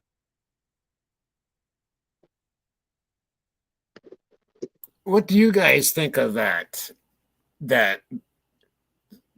Mowry deleting that stuff? That shouldn't have. I mean, it might not be relevant to the prosecution, but it sure the hell might be relevant to the defense, right? I think it's a big deal. I think it is too. Tell you why he probably deleted it. We didn't delete it. He just never saved it. No, I can tell you why he didn't save it then. Probably. It's just my assumption here. From what I listened to is he did not get the data that was needed. From the FBI? Correct. Yep. And he just threw together what he could. Yeah. So basically, he either did not understand the software that he had 40 hours of experience on or something like that. If that. Copy paste. And what should have happened probably is he should have had an updated version of the Cast Wiz software, number 1. And number 2, when he put it in, it didn't make sense. It probably took him to Tuscany, Italy or something like that. So he didn't save it. I don't know. That's my assumption on it from Oh, watching he that. was so he was so like all full of himself the way he said that. It made me sick. Oh, like Yeah. did you save it? He's like, nope, just nope. Nope. In my I'm just opinion, like, what? that was all. In my opinion, that was all a strategy by the prosecution, bringing him in early, Yeah. saying that he wouldn't be able to make it on Thursday. I think that's complete bullshit. I think that was damage control, and they were trying to get ahead of the defense because they know Sai's going to come in there and piss on everybody. Oh, yeah. Sai is peeing on everybody without even having to do anything. All you have to do is watch That's his what I'm saying. videos, and you know he's pissed. Oh my! I love that guy and his wife. Oh, they're so He's great. actually got But to say, information. oh, He's actually got information. He sent. Did you see where he sent Harsh a email? Oh, really? Yeah. Yeah, he sent Harsh an email. Yeah. Wait, he's got information. Trust me, and they're not going to like what he has to say. They're scared shitless of what he's got. Wait, Tommy. Oh my God, Tommy, yeah. Did you say that Ray sent Harsh Reality an email? Yes. That wouldn't be right. Well, he hits up everybody. He can't do that. Why not? I was worried about that. I was worried about when Harsh showed it he's a online. witness. I was worried about that. No, Gag order, he smag can't. order. Yeah, no, that doesn't seem right. Did Harsh say that? Yeah, he showed it, which is stupid to me. I thought it was really stupid. Was it talking about the Idaho 4 case? No. You can't really prove that it is, but it is. That's what I'm saying. He talks about the shit without really talking about the shit. So he does it in a very strategic way. Yeah, just like his videos. Yeah, just like his videos, because his videos, because they're all similar to what's going on, and the nefarious stuff that these people are doing that he's had happen to him before is awesome. I don't. Yeah, it is, but I don't think he thought Harsh would fucking put the email on screen. Well, you should watch some of his videos then. I mean, I really hope thinking the this same is not thing, going to backfire, because that would kind of suck a little bit. Golf. That's Out what of all people, he sends it to Harsh.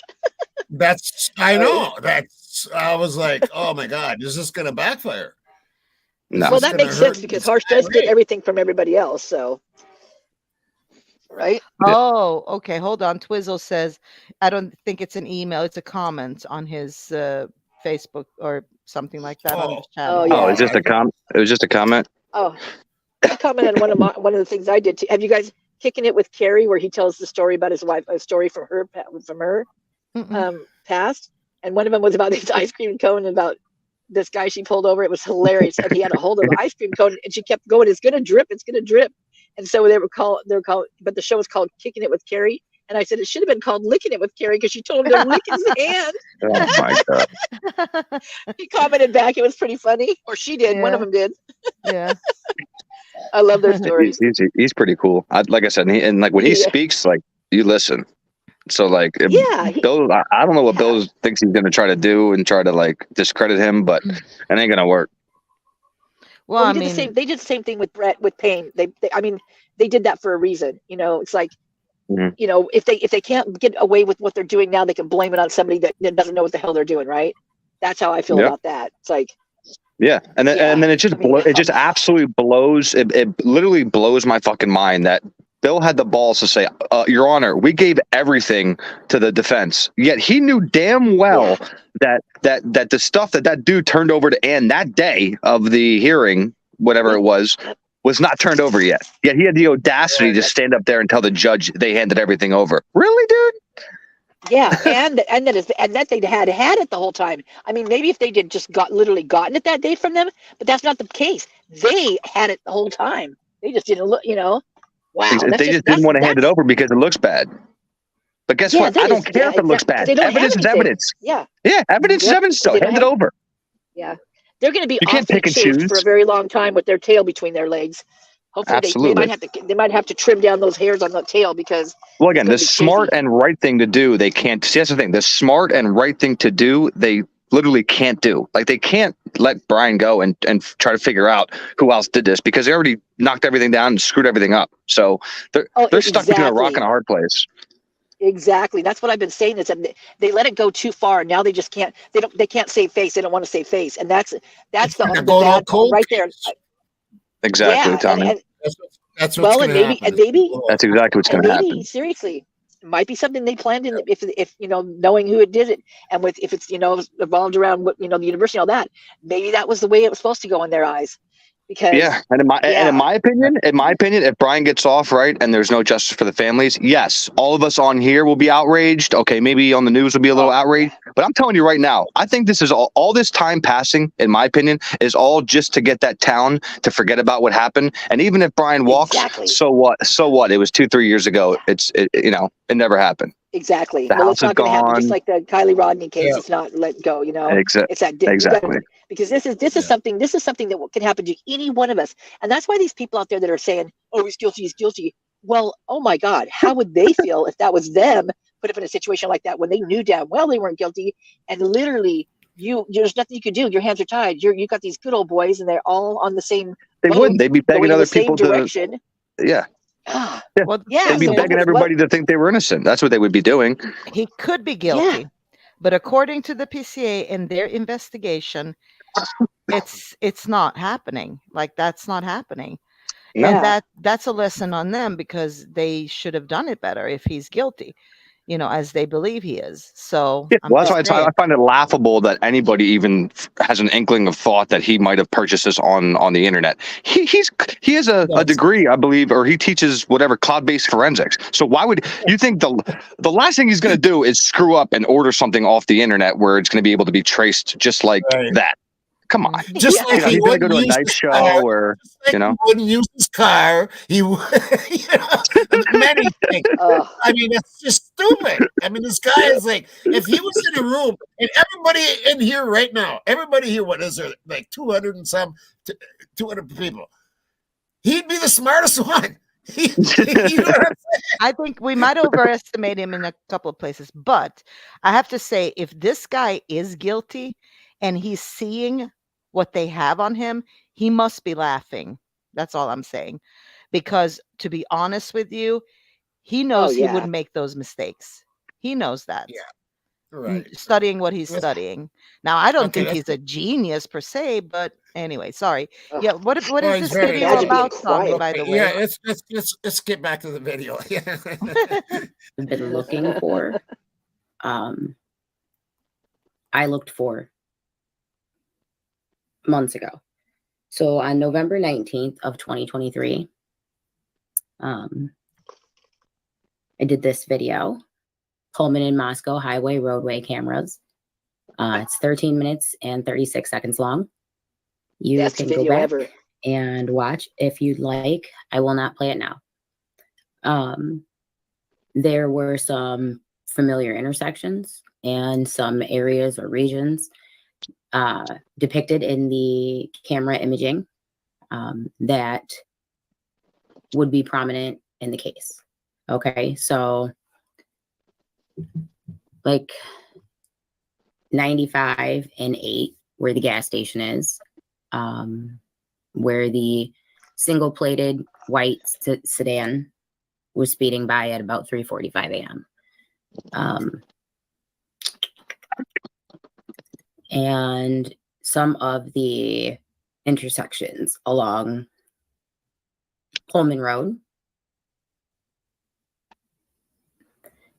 the intersection where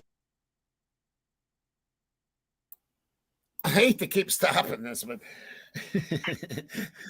here's what I think is going on with and what they're withholding from and what the defense is trying to get is that intersection where you go one way and you go to Moscow and you go the other way, you go to the park. There's 4 cameras there. I think that's the video that they're after because I think that proves that Brian went towards the park. Yep. And they're not giving that up. So what does the defense do? They go get side ready to prove this because they're not getting the video from the prosecution. That's what I think is going on. But what is this girl saying though? What is she saying here? Yeah. Yeah, Because I she's don't know. talking about she dug up some cameras. I mean, how could she do it and law enforcement couldn't? Oh, she dug them all, and she's got great. This is the one, the video I saw of hers first. The first time I saw this, and this is the one I posted on. I plugged her channel because of this video, and they're clear as day photographs. Everything. It'll blow. This is gonna. Yeah, it's pretty. It's amazing. She did good. Yeah, and also the phone dump thing was really amazing too. But how did she get it? And law enforcement couldn't get this because they I were got looking- because it's online. I got it Moscow online. PD. Okay. All right. Okay. Right. Yeah, I got it online. I did a show Well, on they're the, practicing. on the They're practicing. Yeah. Yeah, they're practicing Yeah. retiring. That's why they don't do anything. practicing retiring. Where they claim We're that we're Brian probably the Kohlberger ones was that gave them all stopped their on information. August 21st at Pullman and Right. Farm. The highways along the route into Lewiston, Idaho, where he went to Albertson's grocery store. There were a number of areas. So on November 19th of 2023, a year and 6 days later, I went to the Idaho Department of Transportation as well as the Washington Department of Transportation websites and found all of these different intersections and these cameras. And it was 5:58 my time, and I live in New York. So it would have been 2:58 on the West Coast.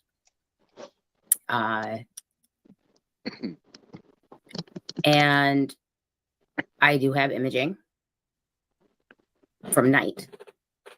One of the things that it would appear we learned from our hearing is that when the PCA was written, the route that they alleged that he took, I believe exiting, possibly both, but I definitely believe it was exiting.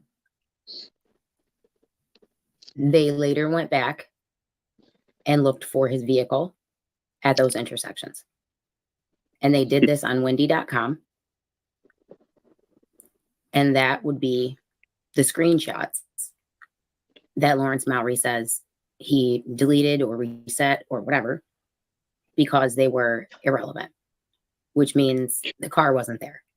And that's what she's trying to put forth.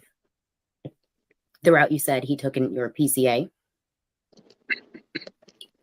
he wasn't there. The car was not there. She got him to admit that the still images he found were irrelevant because the car was not there. Okay. Yay! However, Sorry, the PCA doesn't matter, remember? Wow. Wow, the car is not there. Dude, you gotta listen to her one about the phone dump, and it's like right around the same time she did this. It might even been the next one after it. It's about the This phone was done dump today. right there. This one was you're talking about what she was talking about Yeah, but this the one is she one of put her out old about- videos. She right. this is one of her old videos. She just redid it. Yeah. Right. Yeah. Right. So yeah, I would think that would be pretty huge to the defense, right? If the vehicle wasn't there, they don't even have what they thought they have. Nope. In all this, and that is a problem for them. They're still keeping them locked up. Yep. That's Like what a gets dog. to me. Well, that's what gets to me is that Me too, man. let go. They don't let go and say, "Okay, let's go after the real people." And you know it's because the real people, their parents, sink a lot of money into the university and shit. That's smart. Yeah. Yeah, exactly. Yeah, since and like I said, Tommy, before this, man, like, I had some kind of, obviously I had some kind of faith in, our justice system and stuff, because I never really like knew about, this crime world and stuff until, this shit went down. And, now that I know somebody that, I know the person that they're doing this to. Like, I can never walk around anymore and feel safe because this could happen to literally any of us for being at the wrong place at a wrong time the night before or 2 nights before or a week prior because we touched something or whatever. Like, that's so scary, dude. It is. That's It the is scariest really thing. scary. That's the scariest thing ever. He right lost there, because, everything. oh yeah. Well, I don't Right. know. He might Everything. have a whole lot more girlfriend. He might have a lot more girlfriends now That's when he fine. gets That's, out. I'm telling that don't mean nothing, though. Girlfriends don't Oh, mean I nothing. know He that. lost I know. everything. I'm just trying to. I You know. don't I have know. a He Some of lost those his things. life. He lost his job. He lost, contact with, everybody. His Now, I'm sure all his the friends that he was yeah. trying to make out there think he's fucking crazy. You know what I mean? Like, this does a lot to His you yeah. His psychologically. reputation. Right. Like he'll never And be the able to go anywhere family. throughout life without looking over his Look what shoulder, it's done to because the he'll family. always Look what wonder. it's done to the family. Look what it's done to the family. They're Yeah. almost like on the run. And the dude Yeah. lost his whole career. Like he was trying to build a Yep. career and he lost it all. And so, Right. yeah. I hope he makes. I hope he sues them like for everything, and I hope Well, he makes. and Right. I I think mean, And he's that's that's the why. supposed to be only a good reason book I come writer. out and say anything. That's the only reason I come up on. That's the Yep. only reason I open my mouth is because, like, if I was him, okay, and I was in there and I was innocent, I want somebody out here like myself. Okay, that's the only reason I open my mouth, because I know that if I was in there, I'd want somebody to talk for me. And like I said, I barely knew this goddamn dude. But if I could dig a little, okay, and I knew the people that actually knew him and they could kill this whole stupid incel narrative or stalking narrative or whatever other bullshit people want to come up with, then why not? Why am I going to sit here and just shut my mouth? Because that's what 99.9% of the people up there are doing that knew him are. They're not saying nothing. Nothing, because they're scared to. Which is like, I mean, it's just like the Smith and Jones just don't want to get into it because it just creates something Because else you they've look got to bad. do, and they've got to do. That's what I mean. You look they bad. wanna- You're the black sheep, but they all, but they all know me from high school, and they all know that I don't give a shit. I've always been the black sheep, so they're used to it when they see me, being the one speaking out, and they feel comfortable coming up and talking to me because they know, like, I'm not bullshitting here. This isn't right. But Willie, that makes a lot of sense from your perspective. When this is all over and you see Brian, you tell him that we fought for him.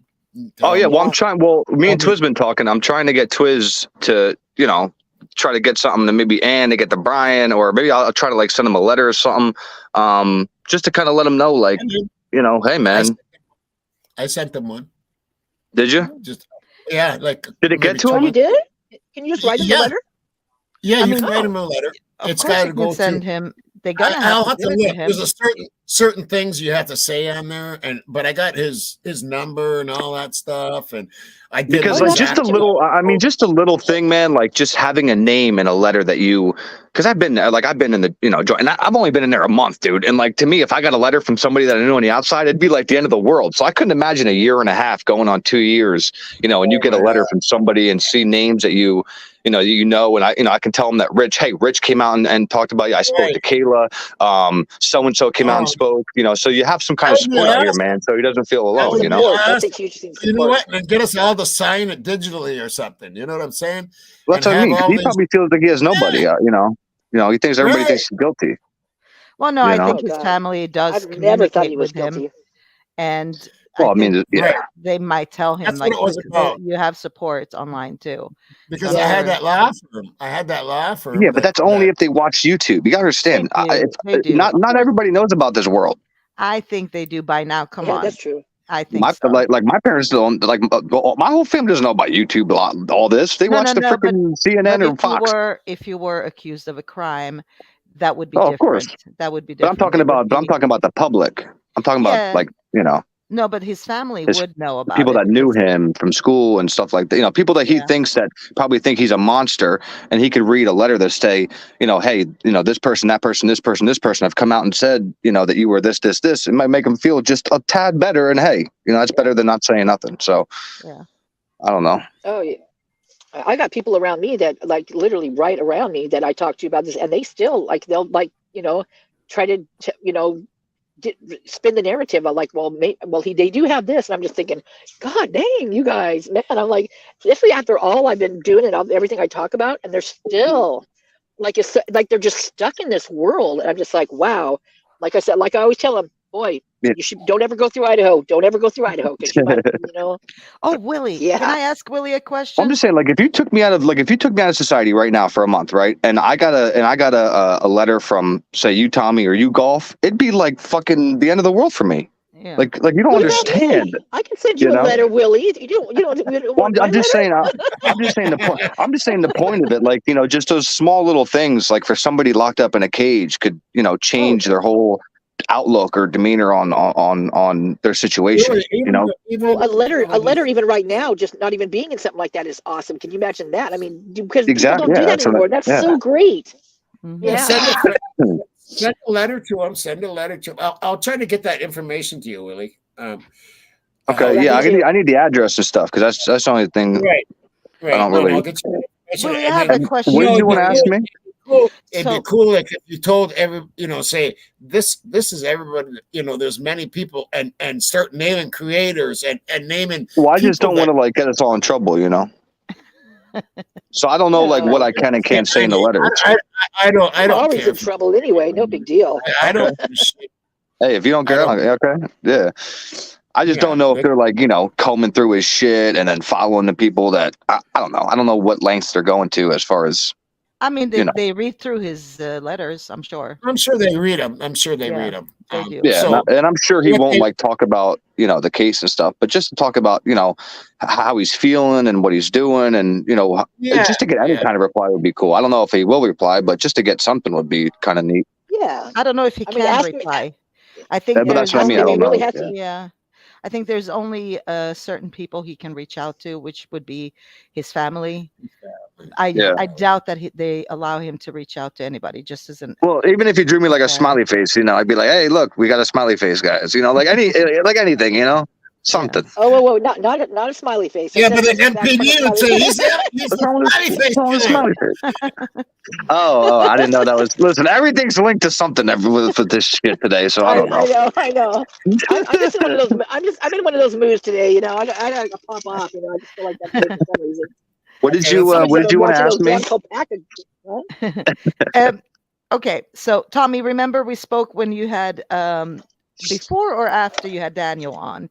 Because Daniel, when he was on Dinky's show and you were on there as well, he mentioned something about he had information of Koberger doing something in another state that came from.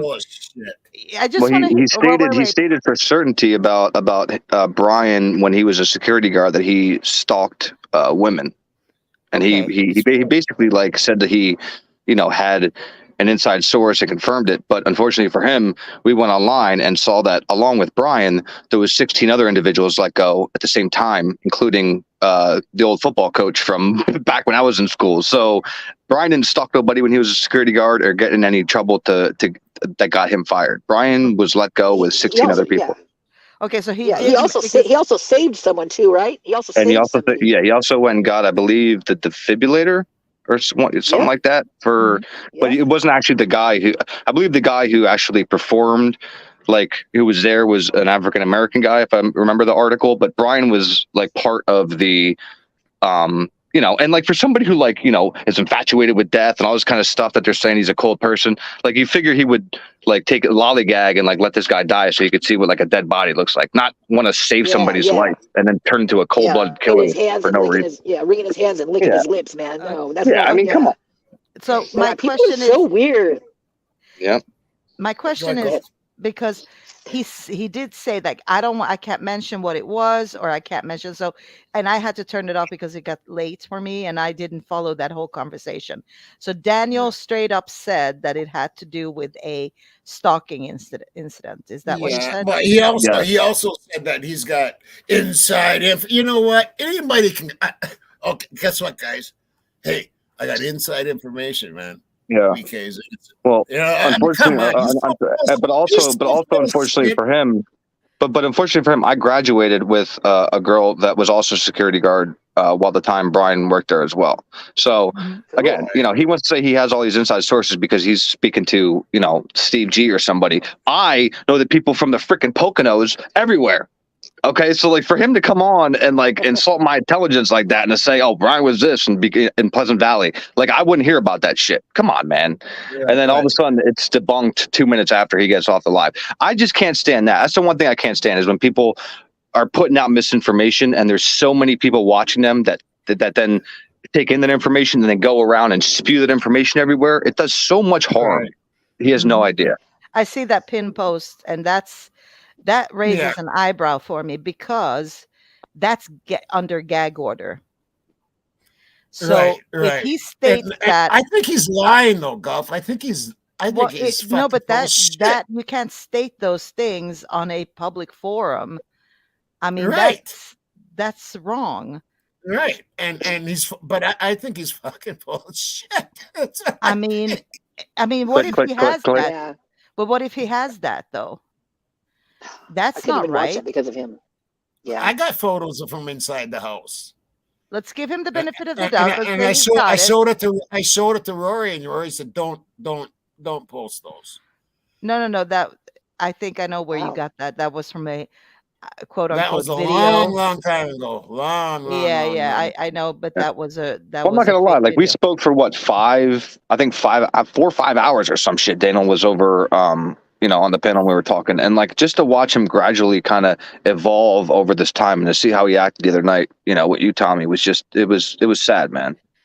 I'm not gonna. It was sad to see because I just don't understand the whole like he's guilty, and being so closed-minded yet acting like you're open-minded. Just say you're closed-minded and say you're biased. That's fine, but don't act like It got me all riled up. You know what I'm saying? I did. It got me. I should have kept my Yeah, calm. but you didn't do nothing wrong. I watched that from beginning to end, and like you let him speak for 4 or 5 minutes at a time, and you tried to get like a little bit in, and he tried to make you like I didn't like how he was treating you on your own channel like that. I wanted to hop through the fucking thing the screen when I was watching that shit, because that's not how you treat somebody, man. Especially if you guys spoke before, and Make it so he didn't do that because I know that's what he does. He tries to control a conversation by going on and on, and I just did someone pop in here? Oh, Bubbly must have Bubbly fell came off. back or something. No, because I mean this is dangerous territory. If let's say because he says that publicly, I've never heard him say that. That ain't good. Say what? No, if he says publicly that he's got photographs from inside of that house. Oh shit. Yeah, that's not you said cool. that he said that, right? Me? No. No, Thomas did out here. Thomas did. Okay. I've never heard him say that specifically, but that is an issue. No, I didn't hear that until now. That's I've wild. never heard that either. Damn. But I think he's full of shit. We shouldn't spread rumors. If that's not true that he said that, then we shouldn't spread those rumors because that ain't fair. But if it's true that he said that, that's an issue. Well, and of all people, he would know. He would know that he shouldn't be doing that. Just like Jordan Baker. If he claims he's schizophrenic, why would he call do that to if he knows Brett was? Why would he do that knowing what it felt like? So it's like that whole. He said that several times, and so there's a bunch of people here backing that up. Okay, so well that does not sound good to me. I don't like that. But you know what? I think he's just full of shit. He's so he wants people to think that he's guilty so much that he says, "Oh, I got inside information." He doesn't have no damn inside information. You know what I'm saying? He's full of shit. But if he does, it's no good. I mean, that's what I mean. Like he tries to argue with me about like factual shit that I know. I'm like, dude, like relax, man. Like it's okay. If something is in the light and doesn't paint him in the dark, like relax. It's not a big deal. Like why does everything have to be negative? Well, it doesn't make sense. So, because like I said, if Brian was this crazy son of a bitch, that I used to walk into a bathroom on eating a dead possum or something, like I would tell you. Like if he was nuts, like I'd tell everybody. I don't give a shit. You know what I mean? But he wasn't that dude. Yeah. All of a sudden, possums are extinct now because that's what they're serving them in jail. Whatever. Well, I'm just saying, like there's a lot of kids that I could name that were just absolutely out of their mind in school. But Brian was always and his mom worked there, and his dad was a janitor. So like, come on. Yeah, just because he was quiet, maybe shy, or didn't talk like that, people get. I mean, that's how I was in school, and people thought I was stuck up because I'd walk with my head down. But so was Casey Arntz. Okay, yeah, I mean, it was like Casey Arntz, the one that.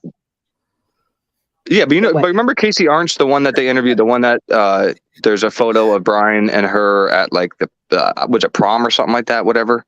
She gave an interview. Yeah. So watching her speak now, like she speaks 1,000 times more than she used to speak in high school. In high school, she might have said 5 words the whole time I knew her, and I was in like 10 of her Wow. classes. So Wow. Casey, again, when Casey was in school, she was kind of in that. She was that quiet person, and that's why she knew Brian. So there was kind, you know what I mean? Yeah. Because she was that smart, quiet person, and that's who Brian was. He was that smart, quiet person. Casey wasn't as outspoken person that you see in that interview. I'm sorry to tell you, but because I was in her classes, because she was in my grade. Brian was 2 years below her. So, yeah, that's why she knew Brian, because she was kind of in that clique. But like I said, as Brian got into high school and started losing weight, he started kind of, what's it called? Gaining confidence, and that's where he started hanging out and like with Skylar Jacobson, because Skylar Jacobson is a completely different clique than like Casey Arntz. Well, and that's what they do from that grade to high school. I mean, I remember a kid, Tony. He was a tiny, short, really short, and he loved the girls, and he was always trying to talk us into this. And he was like, 2 feet shorter than us, and because we'd already grown and got our height on us, And he came back freshman year, and he grew like 2 feet. I didn't even know who he was. Good looking. Oh my God. It was like, it was totally night and day. And that's what happens. Yeah. Your body changes. But again, Brian's still probably quiet or whatever he is. I'm just saying that's why Casey and Brian knew each other, is because, like I said, Brian was that quiet, smart kid back in the day, and Casey was that quiet, smart chick back in the day. You know what I mean? And that's it probably made him each other. anxious around people. Yeah, maybe it made him anxious around people that were like, I don't know, me. No. Yeah, I mean, but again, that doesn't make you a quadruple, like to do just go out and kill 4 people for no reason. Like I said, this is no reason. Like if you knew them somehow, if you even friended one of them on some kind of social media, I might get on board with something, but there's nothing. Like he just randomly did this in a different state that has a death penalty for no reason. Well, didn't they interview, like some guy came on and was talking about him being interviewed, and all he had was good things to say about him. He knew him as a really nice guy, and then they wouldn't put his interview up. Like they didn't want his interview. They tried to get him to say bad things about him. And talking about Rich? I don't know who it was. I don't know. I don't remember, but I just remember hearing that from him. Like, I don't know who he talked to. Did he talk to you? Yeah, that's Rich. That's Rich Pasqua. Oh, okay. So that's Fox, I remember that. And I was just Yeah, so Fox interviewed him, I don't know how long ago, like a year ago, and like you could see like by the questioning and how they would cut him off, and you have to kind of listen to his answers over the interviewer's words talking over him to hear him talk good about Brian. And that's why when you hear him come on panel and have a conversation with me, he starts talking about how he was pissed off after he spoke to Fox because he felt like they slighted him. Because he felt like he wasn't allowed to say anything good about Brian, and I think that's so wrong. Oh, that's horrible. I mean, can you imagine? I mean, that's the world against you. I mean, you're one person. I mean, that is But he's not the only one that feels. But he's not the only one that feels like that. So Ashley is. I'm not gonna say her last name. Ashley is somebody else I knew. She's the one that was a security guard as well at Pleasant Valley. She was getting harassed like every single day by the media, and she gave an interview, and they completely twisted her words to a point where, like, she was like threatening them, like, get off my lawn because of how twisted they made her interview, because she was talking good about Brian, and then they put something completely different, and in their article or whatever the hell they did. And then they wanted her to be in a documentary that they made and all this shit. She was like, no, absolutely not. So, yeah. Well, and that's so wrong, because then it puts her saying something good in the light of him, like maybe seeing it, or whoever else she knows that knows who she is, and then hearing something like that. I mean, that screws up everybody's world. It's like, it's just crazy. I don't understand people doing this. It's like, it takes so much more energy to do what they're doing than just to get the real truth. I mean, it's simple. The truth is simple. If you always tell the truth, you don't have to worry about anything, really. Yeah, well, I mean, again, if they had the evidence, we wouldn't be sitting here having this conversation. Evidence? What evidence? I don't know. Let's make a new PCA. They lost their magnifying glass and their little hat and their cigar thing, because I don't see anything anywhere. They haven't showed us anything.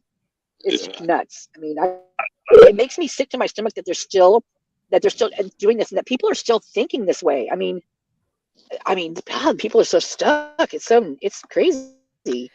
It's Well, scary, actually. seeing everything we're seeing play out Yeah. is weird when they still, try to hold fast to it.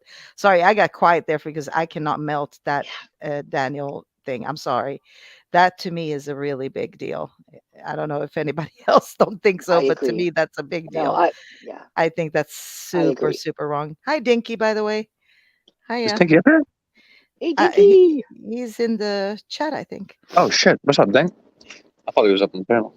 I haven't even looked at chat. I can't multitask like that. Like when I'm Yeah, on me two neither. phones, I got to be on two phones to do this. Hey, Tommy, I have to go to bed because I work early tomorrow morning.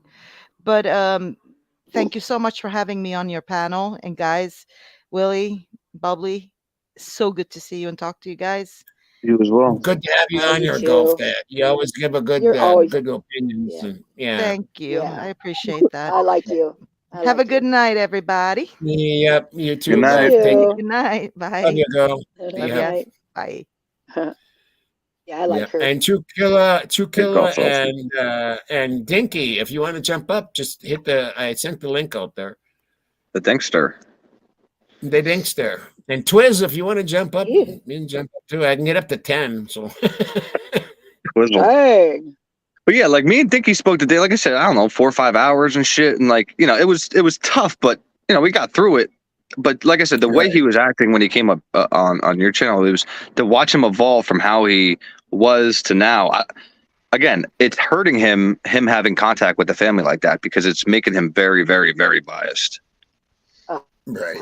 Yeah. And he's Called probably, Demon Jizz just buildup. I think that's what that's called. comforting the family, like, oh, don't worry, like they got the right guy and all that kind of stuff, instead of like the family wanting to, Right. That's a horror. That's more horror. That's I know. so horrible to do to somebody. I know. I mean that is so wrong. I mean, because they're not only killing. What up, taking a Twizzy? life, and they don't even caring. Hey, Oh, my Hey, God. just think about those people Dinky, that are lying to the family. Dinky, About you'll what? get a email from Kathleen.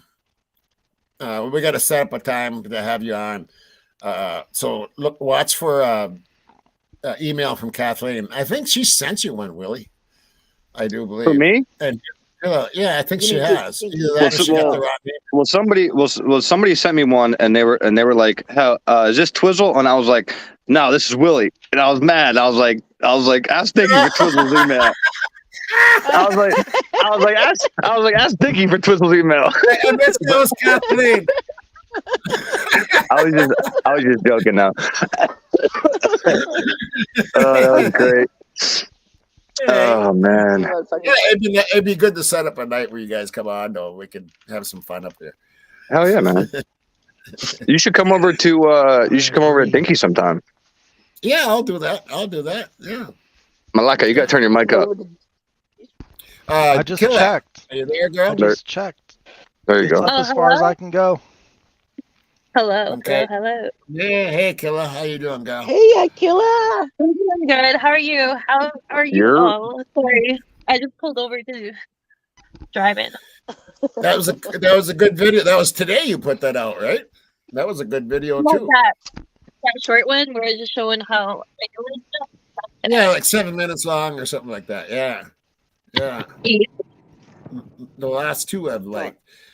And Bubbly, did you get that one out that you you were ready to send when I called you? Yeah, it's up now. It's up and running. Yeah, it's on. It's on. Okay. All right. I don't know. Yeah. I'll have to go check that one out.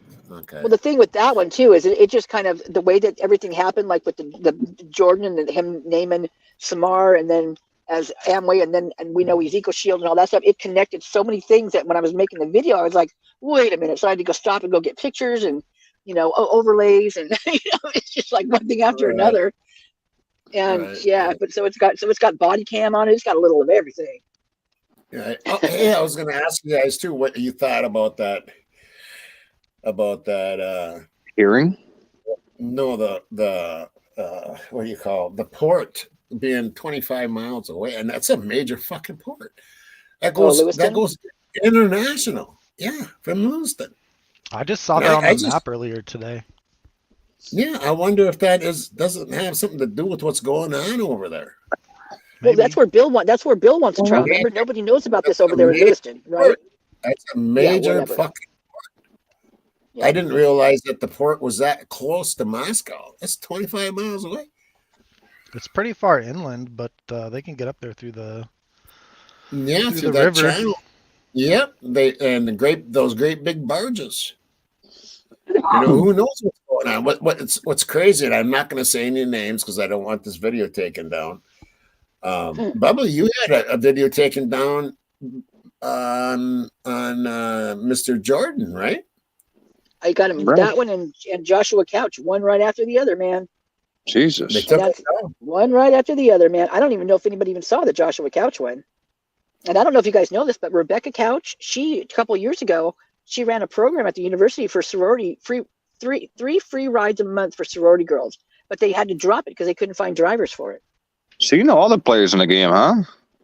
Yeah, It sounds like you know everybody. All right, so let me ask you a question. So if it ain't Brian, in your opinions, who do you think is the biggest culprit?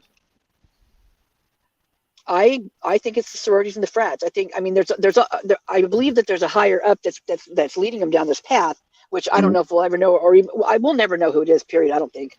But I'm just curious. Just from what I saw at visualizing all those cams and all the Twitch and all that stuff from Grub Truck, that tells a freaking story. I mean, anybody who can't see that story it tells and see those things blows my mind because it's all there.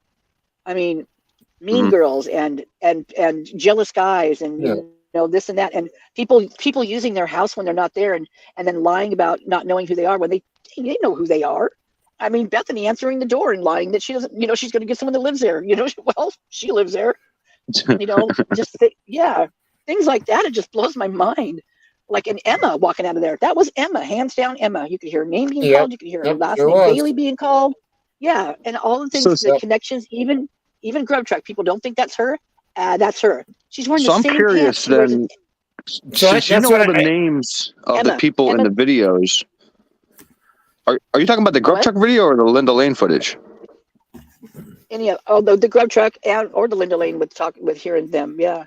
But the Grub Truck is what I mainly talk about because you can see everything down there. Like it's like night and day to me. So you know all the names of all those people that are standing around the Grub Truck area? Recognizing more now that their Instagrams are popping back up that they deleted. They they took them down. Now they're trickling back in. And things are becoming like holy crap. Like Red Backpack Girl, she's dating number 8, and number 8's dating the tall. I mean, it's like and those girls lived in a house that had the ring cam in it. I mean, it's like, oh my god. And Wazoo's connected because she was at Wazoo first. Now she's she's a cheerleader. She had the red backpack. She was not nice down there. It's crazy. All these people, and I don't know how people can be mean because I don't have a mean bone in my body, so I don't get it. It's hard to be mean. I mean, I just want to. I agree with Bubs that it's the frats and the sororities, and I do believe that there's someone pulling the strings, and it might have to do with drugs or some kind of trafficking. That's why I was trying to connect that port, and because I came out with because of the business I was in, I know how it operates, and I believe that's a hub, and I've been saying that since day one. That this is but if that's what Kaylee knew, if that's what Kaylee knew, I mean, you got these kids, and they're like the one who Molly, her dad, is CEO, president of Knife River. Well, Knife River, I mean, you think it sounds like they sell knives, right? Yeah. Right. Making I think our connection's going out.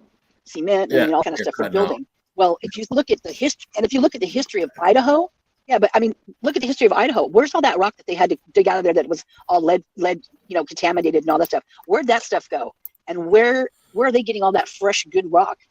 Is what I want to know. I don't know. Maybe they're doing a 50-50 mix. Me too. I don't know. I don't know. I'm serious. I am so not. I'm not joking either. I totally feel that. I mean, I mean, what are they going to put it? You can only bury it in Arizona desert. So much. They already got a bunch of gas tanks down underneath there. There's what's crazy is in that area right there, Pullman and Moscow, there's at least 3 billionaires that I know. You know what? I live by a city that's close in population. I don't know of 1 billionaire. Yep. And if there is one, he's not running the university. Yeah. Well, I'm one of the guys that I thought he was number 9 that was down there for the longest time. I thought this guy, because of his jersey he was wearing. His jersey says Burroughs on it. And so I looked up Burroughs and I found this guy. And then I'm telling you, this guy was a pilot by the time he was 16, flying. You mean Joe Burrow? No, Justin. I think. Wait, Justin? Is it Justin or no? It's Nicholas Burroughs. Well, hold on a second. Hold on a second. Did you say he had a jersey on that said Burrow? Yeah. It was like a, huh? Yeah, that's an NFL quarterback. Oh, okay. Well, it was a burgundy jersey with like white trim around it. Is that their colors? It's like like orange and orange and white. Yeah.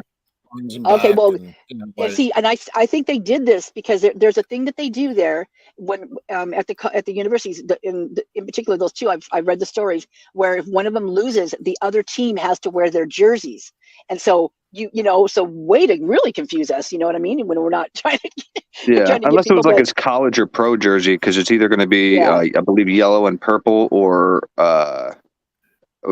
yellow and orange and black or orange and white is really the Bengals colors. Oh, okay. Well, I don't think it was his at all. He is a football player, but he only played in high school with Ferris and all those guys. They all played great sports in high school, but they got to college and they didn't. Yeah, so he's probably just a fan. Yeah, they didn't make the cut. Yeah, because he was a football player. Deborah, send that to send me where in an email. Did you see that, guys? She found out today where 1122 is buried. That'd be interesting. Well, part of it's buried. Part of it's buried. I'll make right a there. road trip. Yeah, right on. Well, that guy, that Burroughs guy that I looked up, that I said he's a pilot and everything. His dad or his uncle. Oh, I can't even talk about the stuff this guy owns. Holy Moses! This an annual year, just one of the things he owns, it's $704 million. Annually. I mean, that's a low ball on the. That's been nice. I mean, he's got. Oh my God! But these are companies that I don't know. They're scary. Well, the reason I was asking you is because I'm trying to see if you can identify the person I think is involved with this, and the person I think is involved is the person on the Linda Lane footage that comes into frame and then runs back towards the King Road residence and then hops in that. At 3:15. That's my culprit. Has anybody been able to identify that person? Mine too. So I have an idea. Yeah, Isn't that a I've little had early a few though? ideas. I have I've had two a few, ideas. but now I really. Okay. Isn't that a little early though? I mean, not when he left. They both had the same 423. When did he leave? Well, you think about the first guy that they let go. Oh, that one. Okay. The 3 guys that they stopped, and the first guy that they let go. Not dumpster guy, because he was picked up. I'm talking about the guy that came into frame in the Linda Lane footage. He walks around the parking lot. He walks back towards the King Road residence, and then he walks back into frame at 423, and then he hops in that vehicle and takes off. Yeah, because he's the one that walked down Linda Lane, so he had to come out from the Taylor Avenue area side or come around one of those houses. But I think he's the first guy that they let go, that they gave him the ticket, right? That never existed. That guy, because they're all in the same fraternity together. And Listen, there's some. It's suspicious because what was he doing? What was he doing? So if he got in that vehicle and left at 423, it's not like he pulled up, got out of that vehicle, walked like he went to visit somebody, then came back like a normal person would do, got back in his vehicle and left. He was doing something over here off camera and then comes into frame, then goes and does something else for how long? Let's see, that's almost an hour. Yeah, so you have to allegedly innocent. Allegedly innocent. Allegedly, for sure. And it says it's a girl with long hair. She thought it was Dylan jumping in there head first. No. Dylan, she's in the truck across the way. She's sitting in that sucker. She gets out every once in a while to check the laundry.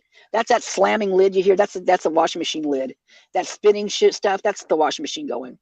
And she, digging through the bag or whatever bag she's in there to go get clothes or put the clothes in there. That's that. And that's a girl running. I mean, you can hear it's a girl running across the parking lot when she gets out and then jumps right back in the truck.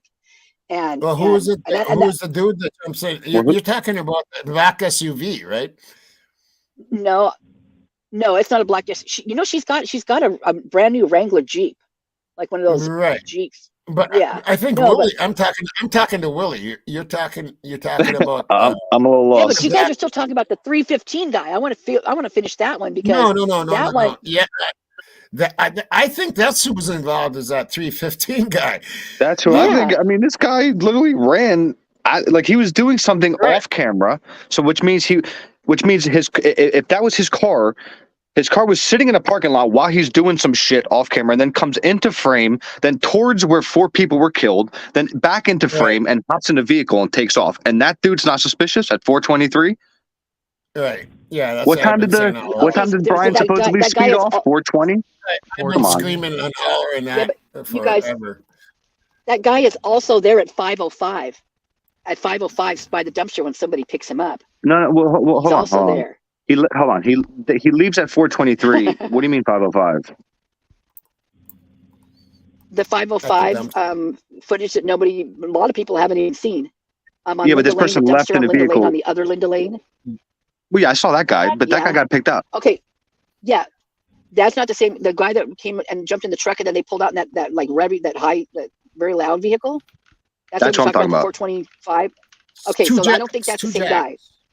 No, not at all. Two different guys. So the guy on 315, he was in constant contact with Rosendahl because you can hear the beep. He notifies him from his phone, whatever he gets from the dumpster or whatever. He picks his phone up. You can hear it. If you just jet on over to down by Taylor, you'll see Rosendahl get his notification. That's when he tells Tisdale, they got her. You can see her. You can see her. That's what he says in that. And that's the first time Tisdale, the other cop, smiles the whole night. It is, and then boom, his ticket's done. Tickets are all over. All is done. All is said and done. And Rosendahl, what's happened to Rosendahl? He got. He still works there. Demoted. He's still in the MPD. No, he didn't. He's listed, but he's not around. Is what I'm hearing. Oh, you'll see him. I see him periodically. He's there. Yeah, I thought he was gone for a while, but then he saved that kitten from the Coke machine. That's what he said. I mean, I'm glad he saved the kitten. Don't get me wrong, but yeah, he just held the Coke machine up, and the other guy got the kitten out. But that's the first time I saw him in there. Besides that one where they were doing the commercial where they wanted to hire more cops, and so they did this fun little commercial, which was so stupid. Oh my god, showing how they shot and their skills in SWAT. Which oh my god, don't get me started. Oh, you love them rabbit holes. It sounds like. Wait, let's check out Killer here. Killer. You like them rabbit holes. I know all these Killer. things, man. Killer crime. Talk once. Tell us, Killer. Killer. Yeah. Barely. Let me see if I can adjust you. She yelling from across the room. Oh, she's got some great. Those are her last pictures. Man alive. I was like, oh. Testing. There you go. Tested. There you are. Testing. Yeah. You can hear me good enough? Yeah, we're good. Yep, you're good now. Okay, perfect. Sorry. This is the first time I'm using my phone on StreamYard. Killer's really done some really fantastic Linda Lane stuff, Willie. I don't know if you've seen her stuff or not. No, I'd like to check it out, though. Yeah, and she's getting better and better, and she'll show you how she does it. Mm-hmm. and she's gotten really good at it. So that's awesome. Well, I mean, believe it or not, too, like as much as I talking about at 3 is a clip I recorded earlier and posted. Is that person? Oh, you did? Oh, I can't wait to see. I didn't get it. Yeah. Well, that does that guy does that person get in the back seat behind the driver? Yeah, that's the same person that leaves right at 4 when Brian Culver was supposedly. So you're telling me somebody sit in that vehicle the whole time? Yeah, that person's been there from 1 right up until 4. Yep. From 12. And they come and go. But yet it's not suspect. It's not sus, Whatever they've got. That's the guy sits there from very 12:30 till 4:23, and that person jumps in and they take off at 4:23. Right around the time that Brian was taking off, huh? Yep. Yeah, apparently. Wow, Yeah, how but they convenient. stop at King Road. Yeah, they don't just take off. They stop at the King House first. They stop there first for at least 2 minutes, and You know then they what's take so off. funny? So I don't know what. When Yeah, they show that vehicle that's apparently supposed to be BK's car, it comes into view and then it parks. It's so clear you could see it, but it looks like almost computered or AI. It's like fake. They made it like so clear, you know? But any other well, time throughout yeah. that Well, footage, there's a you can't see yeah. anything that good. I know it's so. I mean, it's like it makes. I'm embarrassed for them. I'm truly embarrassed for them for what they're doing. I mean, it's just ridiculous.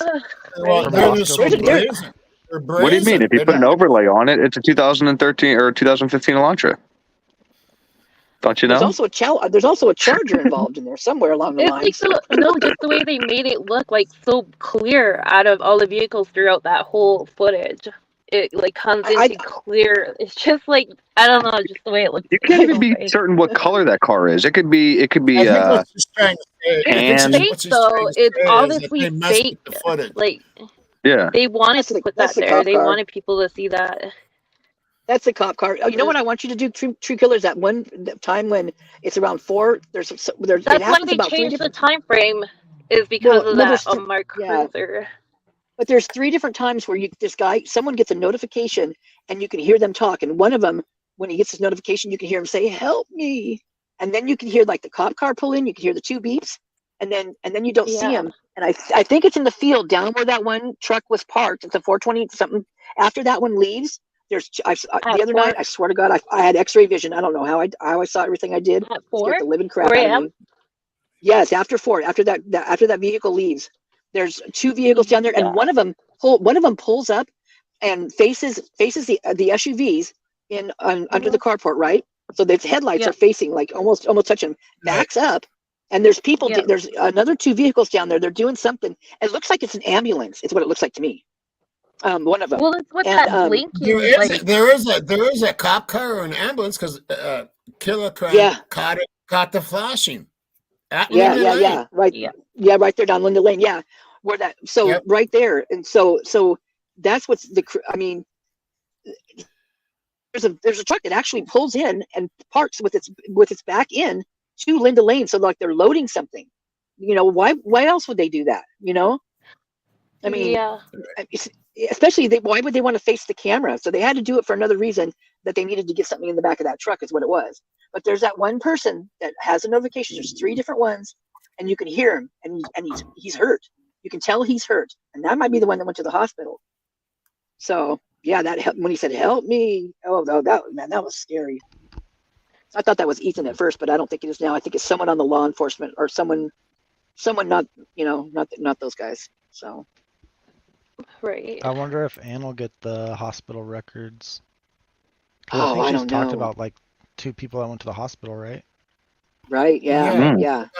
I got the video on that. I don't know which one it is of mine, but I posted it.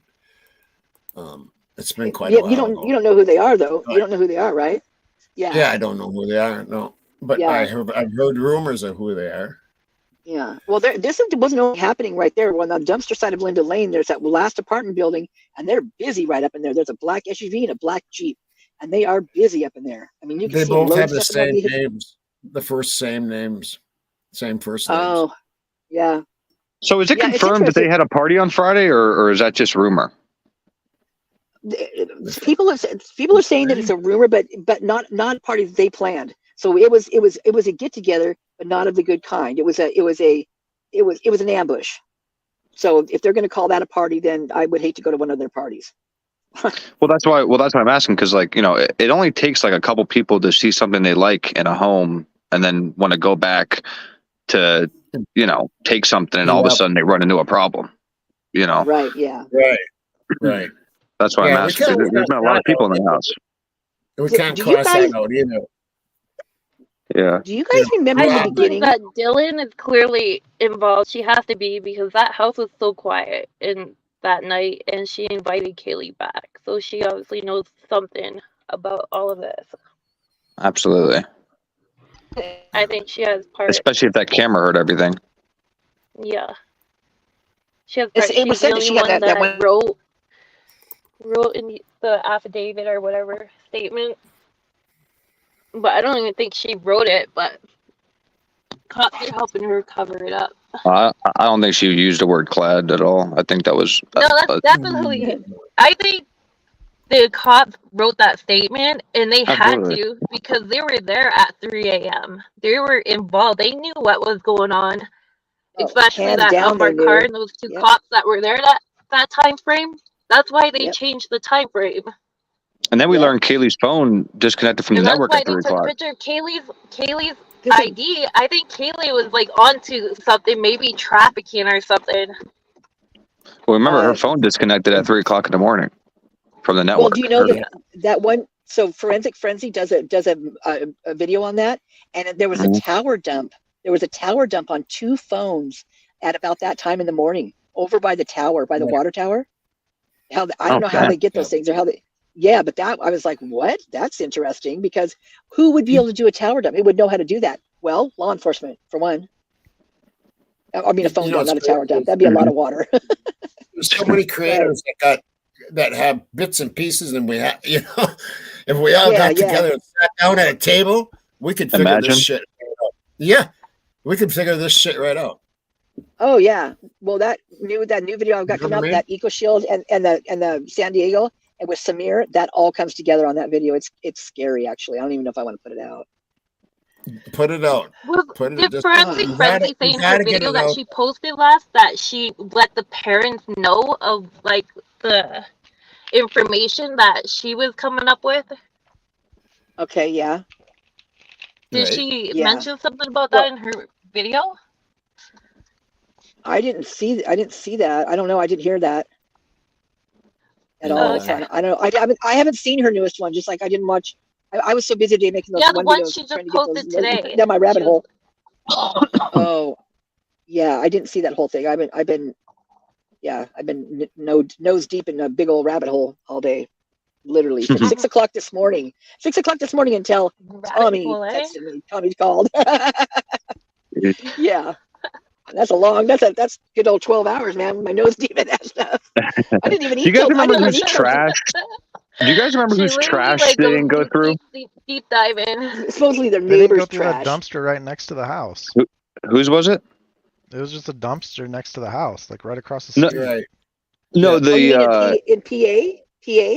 No, the trash bin in one of the girls' room that was untouched. So let me ask a question. How did they know that a K-bar wasn't at the bottom of that trash bin under all that trash? Right. Well, exactly. Same with the freaking trash outside. They let that sit out there until the freaking animals strew it everywhere. That's crazy. It was because they were involved. They're involved. LE's involved. They're coming there. For sure they up. are. They're the ones who fucking put this hit out. I have no doubt about it. That's why BK's sitting in jail and all this bullshit's happening in the court. Yep. Well, you know what? I almost think that Rosendahl, after Ellie put a hit out. It was a little wild. He got 2 puppies, and they were both those Labradoodles, just like Murphy. And I almost think that he went there as many times. I think the cops went there to get the dog used to them, so they wouldn't bark. Kaylee must have uncovered something or caught some information. That's why they took her accounts and all that. Well, honey, it's obvious because that's what the evidence is showing. Even though it's not evidence, that's evidence. Like, well, who she was going to work? This goes deep, then, huh? Got out of prison because he owed almost $1 million. He owed almost $1 million. The guy that owned Eco Show, which is where she was going to go work. And I think the frats knew about it. The frats knew about it. Dylan knew about it. They had to play a part in it and help them do something with it. And then they ended up getting carried away and just getting their way out of it. Yeah, they all work for Eco Shield, and they have their own coin system, altcoin. They all. That's how they recognize each other. It is sick. It's sick. I think they're all gigolos. I think they're all guys are gigolos and the girls are doing something else. Well, they're all learning how to fly planes. They're all taking pilot lessons. I mean, there's at least 4 now that have gotten their pilot Gigolo license. pilots. Yeah, I mean, what better way to traffic? Traffic stuff is do it yourself. The guys are all learning it. And That's they're a, young. that's They're a not even good out of question. college yet. That's a good question from Wayne B. If Kaylee didn't come back that night, right, would this have happened? That's why That's a she good probably question. wanted to get out of there. She wanted to get out of there. And She won't even want to who go back invited there. her back that night? Who invited her that night? They say Dylan. Dylan, but do we know? But do we know that? See, that's the whole thing. We don't know any of that, and that's what's crazy. Is if those LE threw her under the bus by saying Dylan said this, because who says Clad, right? I mean, Didn't that come from? Yeah. Didn't that younger come or older from? that would say Clad. Kaylee's Right. mom was the one who said that Dylan invited her back for +1. No, she never. I don't think she ever. Nope, I don't think she ever said it. There was just something she was going to that she kept bouncing back and forth. If she wanted to go, she didn't want to go. But did you guys? I have to say this: the vehicle in the very beginning, there was something that was being said that somebody, either the vehicle she sold or the one she just bought, that somebody wanted to get, like the car lot, or somebody wanted to get in touch with her about the vehicle. Does anybody remember that? You were telling me all about it on the phone, girl. Yeah, yeah. I was just wondering if anybody else remembers that. No, I don't. I'm surprised you haven't come out with that. Negative. Well, that's because I'm scared to death to come out with that. What are you talking about? Just Why? You know, there's. I mean, together with you can come out with an hour-and-a-half video and explain everything. It's kind I'll of tell you what. complex. Yeah, well, I've got but the one it that's, should be that's out almost it's almost ready. But that's the thing, is what happens is they're so connected, all of them, because you got the Eco Shield, which is that pest control that figures in 4 months. These guys out there selling bull crap. And the stuff isn't is the Demetrius pesticide that this working guy somewhere for that Equal making Shield hundreds of thousands of dollars. Alaska? I have no idea where Demetrius is. I think he's probably still down in Vegas with Emma. I think she's probably in Vegas No, too. they're apparently in Alaska or something. heard Got a Demetrius job is? at some like Harvard or what is it, Doc? Oh, yes, that's because Emma's the boss, not Demetrius. He met his match, man. Do you think they're involved though? Involved? Yeah, I think they might even be. I do. Yeah, I mean, geez, if you look at her stuff and where she goes and all the things she does, the girl, she's got some pretty good modeling pictures out now. But you know, I mean, she's hanging out on the Vegas Strip in like Daisy Dukes and no top at 13 years old. I mean, I don't know where she was raised or who raised her, but the pictures, and it's definitely her. And it's sad. I think it's sad, but she's grown into, I don't know, I almost feel like it's a madame situation type thing. You know what? This is kind of a weird, what Beth D said here. Someone said that the Adam comment was code for talking to cops. You know what? Adam 12. Yeah. Like Adam 12. Yeah, right? yeah. The guy that did the Vimeo tip or whatever. I told Adam. I told Adam everything. Did she mean I told the cops everything? Well, And not talking about Adam, not talking about the Adam sitting there. But every Adam is nefarious. You've got all the Adams, like, I mean, even Adam who disappears, and now he's hanging out with the Lovelands, and it's like, what? I mean, they're all so connected. It's crazy. Anybody and everybody in that town could be guilty of one thing or another that's connected to that Idaho 4. It's that crazy. It's actually blows. I mean, my mind's always just spinning in sheath. But yeah, that that Adam, that Hunter Johnson's stepdad's name is Adam. So, not Hunter Johnson. Not Hunter. No, yeah, it is Hunter. Hunter Johnson's stepdad's name is Adam. Adam Hendricks, I think, something like that. So it could have been something like that, But then you've got the Adam that sells Range Rovers. You know about that one, Tommy? All right. I want to hear what Willie and Twiz think. I do too. I want to know what I'm listening to y'all. I never looked into like any of the people or who it could be or could not be, because like right now it's Brian's on trial. So like tied to BK. You've got your job. You've got your job. Does BK have any ties to any of these people? Yeah. Say that again? Does BK have any ties to anybody in the case that's like no one on? I don't think so. No. Well, that's what I mean. Like, it just seems like Brian doesn't fit in any of this. No. Do you think he just came into it because of the other BK, Brett Kopaka? I think it's just a convenient. He's convenient. He's not from there. He teaches what he teaches. You know, Yeah. if you look at him, I you can think kind of they're get, you know, you can. I think they're both set up. I think they have a tip or information that leads to somebody with the initials of BK, possibly from Pullman. Really? Yeah. There's just Really? there's Yeah. too many coincidences with Kopaka There is. and Koberger. Like, Well, I found it very odd how close they lived to each other. Well, Unless yeah, that was but think about I mean, their they don't really live interests, that though. close. They It's just a small town. But Yeah. Not only that, but the fact that- fact that they keep mistaking their names in court. yeah. yeah, was Anne really a yeah, that's mistake weird. though? Did Anne Dude, did really you make see- a mistake though? Yeah, I Unless don't they're think she just did like either. I think she watching, did they're that on watching a purpose. bunch of I YouTube don't think Anne crazies. did. Nope. I think And I the think Anne did judge. that intentionally. Did you see the judge's face? Oh my God, it was priceless.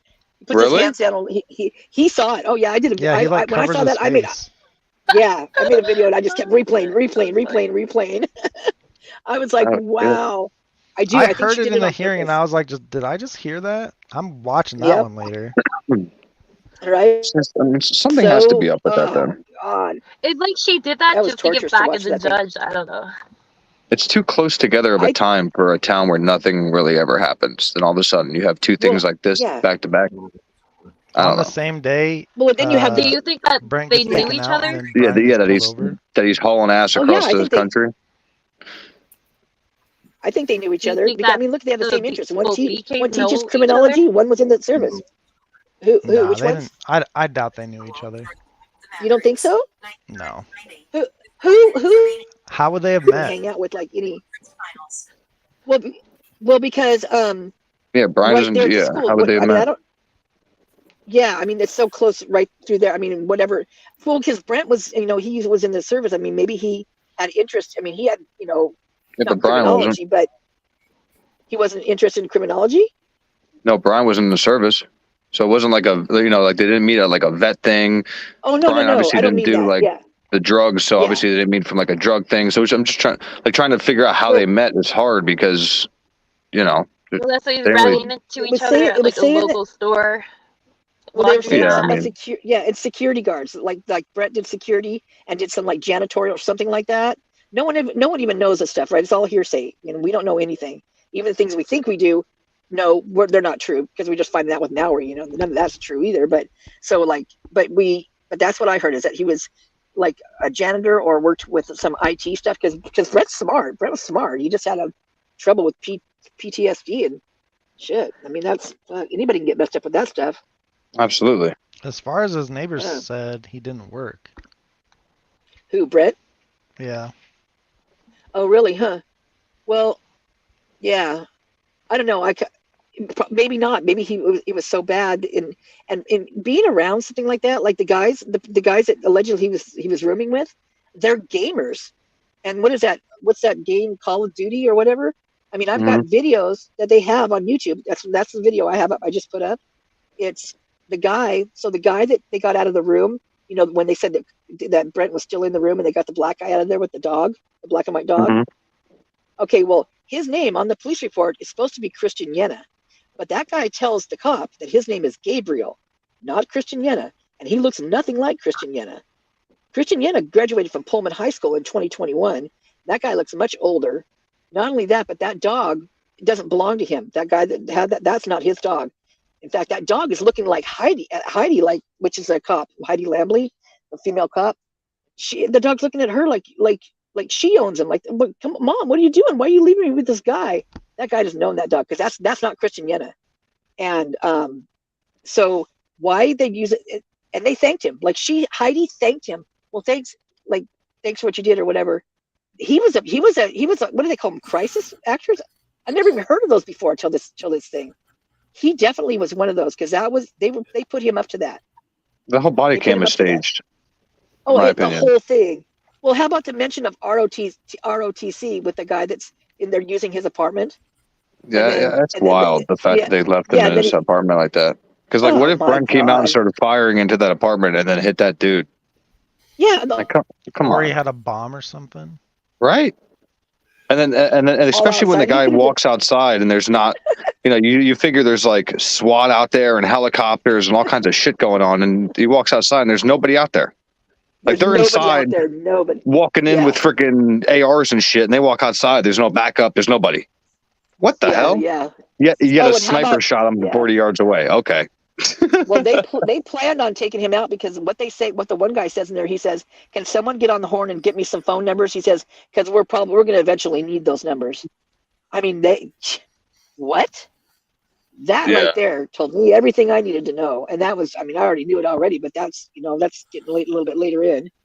I mean, but It just all felt yeah, staged. Like I said, they never just, you figure if there's somebody behind a door, right, you have to take into account when you're punching in the key code number. I believe every time they punch it in, it makes a beeping noise. No? So the person behind the door with a gun will hear somebody coming in and putting in the code. And as soon as those officers would have opened that door, bang, Brent could have opened fire. In my opinion, they knew Brent Kopacka was not going to be behind that door. right. Well, there were That's two people in my that opinion. apartment besides the other guy, though, because I saw them in there. There's two different people, but it was probably. I mean, do you think you think he's passed? You think they really took his life? Yeah. From what I heard, Brent's cremated on his parents' mantle. Okay, all right. I don't know. Well, I couldn't imagine what he had to go through at that point in time because in a way I feel like those guys, maybe he was triggered by a video game or something. Oh yeah, I don't blame you. Listen to me. Whatever he went through and shit. Again, I never watched my best friends die. I never had an IED go off. I never been in war. So like, again, we don't know what how people put band-aids on that kind of shit. So however he chose to put a band-aid on it, I'm not going to sit there and say, oh, he did drugs, he's a bad person. No, he was a veteran, that watched his best friends die, and he served this country. Okay, and it's Yep, absolutely. I totally His agree. neighbor said he was going to And Moscow you know what? and walking around. From what I heard, he's a really nice guy. From what I've heard, he's like a really nice guy, and he wouldn't have nothing to do with this. And like I said before, if anything, they're both set up, and they might try to say that that Brent said before he died or something to do about Kohlberger being the man or sign something. No, maybe he was actually going to be the fall guy. That he might have been going to be the fall guy first. Yeah. Whatever's going on, I just think that Ellie's But that sounds involved. so much easier though, to make Brent the fall guy, and then bang, you solve two cases at one, and with one stone. Right. Well, you guys have to realize what all happened in that time frame, right? In that same time frame when they found BK's car, all that stuff happening. I mean, exactly when this is all happening is there was 4 police officers in the campus police. There was the chief, the assistant chief, the captain, and another guy named Matt, and he was doing stuff with girls during work hours, and they kept it under wraps. These 3, the chief and the captains, they didn't bring it out for 2 years. So that happened in 2020, and they only came out in 2022 because another person came forward and talked about it. And so that guy, that officer, that Matt officer, the one that was doing that, he's friends with Christian Yenna. There's pictures of him with his arms around Christian Yenna. So something was going on with the cops involving with those the things that they were doing with the girls, and I think they were doing only fans on steroids is all I can think of, because I mean, what else would they be doing up in there in an apartment, you guys, with no furniture in it? Well, what do you think about? But they're doing 11/11 True Crimes video, 11/11 True Crime video, a few days back. Who knows? Said that gal called in saying she was a friend at Kopacka's. She was a friend and slept 30 feet away from him down and at Fort Bragg. Said he was like the nicest guy ever. And he was at Linda Lane, she said, that night visiting his girlfriend. His he could have girlfriend was seen telling something. him about that. He could have seen Oh, something at is that? something going down at Linda Lane, and that might have been Yeah. why they took him out. Yep, and witnessed it, and they didn't want him, and they knew, and they could have done that so easily with his PTSD. They could have they could have any little thing could have messed with his head. You know what I mean? And wow, oh, that'd be so. Is that why someone brought up the name Colleen earlier? If there was a Colleen at Linda Lane, because I've got tons of I know who lived in all those apartments and everything. So I mean, up to 5 years back. So I'll look into that. Right. But yeah, wow, that's crazy. Huh. It says Angela Kopaka is heard on Linda Lane audio arguing with Colleen. He says that I thought you loved me. You said you were at your mom's house. She was cheating on him. Probably cheating on him Well, with apparently he was Dion or at. whatever. Yeah, see, Uh-huh. they scrubbed that now. That was in the first Linda Lanes. You could hear that, and you could hear the girl running and she's yelling, "Call 911." You can't hear that anymore. It's like it somehow disappeared from the Linda Lane footage. But On I mean, I've got all videos of of the that. versions. Not mine. I got them right close. Yeah, it's Right. crazy what the old stuff and what you All see right, like well- the trailer. Yeah, Yeah. 3 I think 3 hours. I hate to cut it down, but it's been 3 hours, and I gotta get off here. So Go to bed, Tommy. But I hate shutting this down though because it's a good conversation. Yeah, well, hey, Willie and Twiz, I'd love to talk. Willie Get can some to talk with you guys too. start up his channel or something. Yeah, it might be a good thing. Willie might get some people over there from here. Yeah, I'd love to have you guys over there. I've been going. I mean, I haven't really gone live about Idaho. I've been going live about the Karen Reed trial, but after Thursday, I'll probably be going live. God, that whole thing's Because crazy, Thursday's man. gonna be absolutely insane. You're gonna start up Thursday at D-Day. if you are. I'm gonna tell all these people to go over there. That's what I'm trying to find. Yeah, out. yeah. I'd love to have everybody over right, because, like I said, I'm trying to get Willie's, Kayla on to come on panel to talk about Brian because I already had Rich on. Rich is a guy. He spoke about working with Brian and hanging out with Brian outside of work, and then to have a girl come up and talk about Brian being this normal dude that she hung out with all the time. What I can do. What my goal is to kill the whole incel theory and the whole Brian was crazy and all this shit. It's literally impossible for him to be That's an a incel. terrible name. That name should be wiped out of the English language. It's the fucking Nobody used that name. Tall, Yeah, his nobody used that shoulders too definition wide. until this case. It ain't happening. Yeah, I didn't know what it was. Nobody did. Me neither. I did because I knew about that one guy that did all that stuff, so I knew about him. But if anybody's an incel, it's Enon. So that's all I got to say. Right? Where did that name come from? So everybody out there, you guys are gonna head over to Willie's channel. If my mods, can you? Yeah, get you're already Willie's, doing a good job on clearing his name with that. Yeah, so I want. Yeah, I my love it. Tommy, mods. you're more than welcome to come over on panel anytime, dude. Hop up. All right, thank you for that. Yeah, Of course, I will man. do that. Put up Mike. I looked at Mikey's name. put up Willie's channel, please. Put up his link. What's it? It's Truth Nation Uncensored. Yeah, Truth Nation Uncensored. If you could put that up, I would really appreciate it. So people can follow over. Yeah, they're asking for your channel. Yeah, I don't think I can put it in the chat.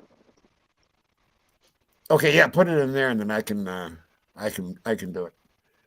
Well, thank you for having me, Tommy. Oh, there you Nice go. Moon got it. chatting Thank you, with Moon. you, Willie, Yeah. Twiz, Oh, Bubbly. Love you. Moonflower's got it. Thank you, Moonflower. Moonflower got Thank it. you, Moon.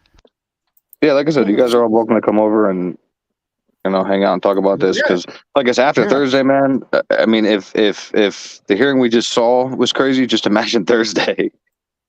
Yeah. Right. Do we know all the players that are going to be there Thursday? Real quick. I don't. Becca Barlow and Leah Larkin, but we're only going to see On Cy. Thursday? Yeah. Thursday is when Cy comes on, or is going to be there? Well, I know Cy's going to be there, but other than Cy, like, will the prosecution have anybody there? Not that we know of. I doubt it. Okay. I can't imagine them having anybody there. All right. Well, Okay, I'm gonna head out here. Thanks, Tommy. You guys Thanks, you all guys. have a Good good night, evening. Tommy. Hey, have a Who good night, won? Hey, Tom, everybody. appreciate you having me up, brother. Who won, Thank you, Willie. Tommy? Yeah. Thank you, Willie. Thank you, Twizzle. Hey, Thanks, Twiz. chat. Thank Love you you, guys. Did the Wolves Bubbly. win? Lovely. I'm gonna find out right now. You guys too. Bye. Timberwolves Stay score. safe, everyone. Later. All right. Bye.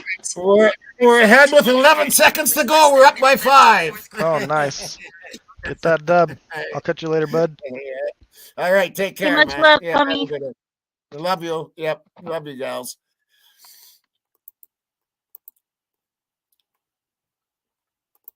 Okay, what a good show. A lot of information all the way around.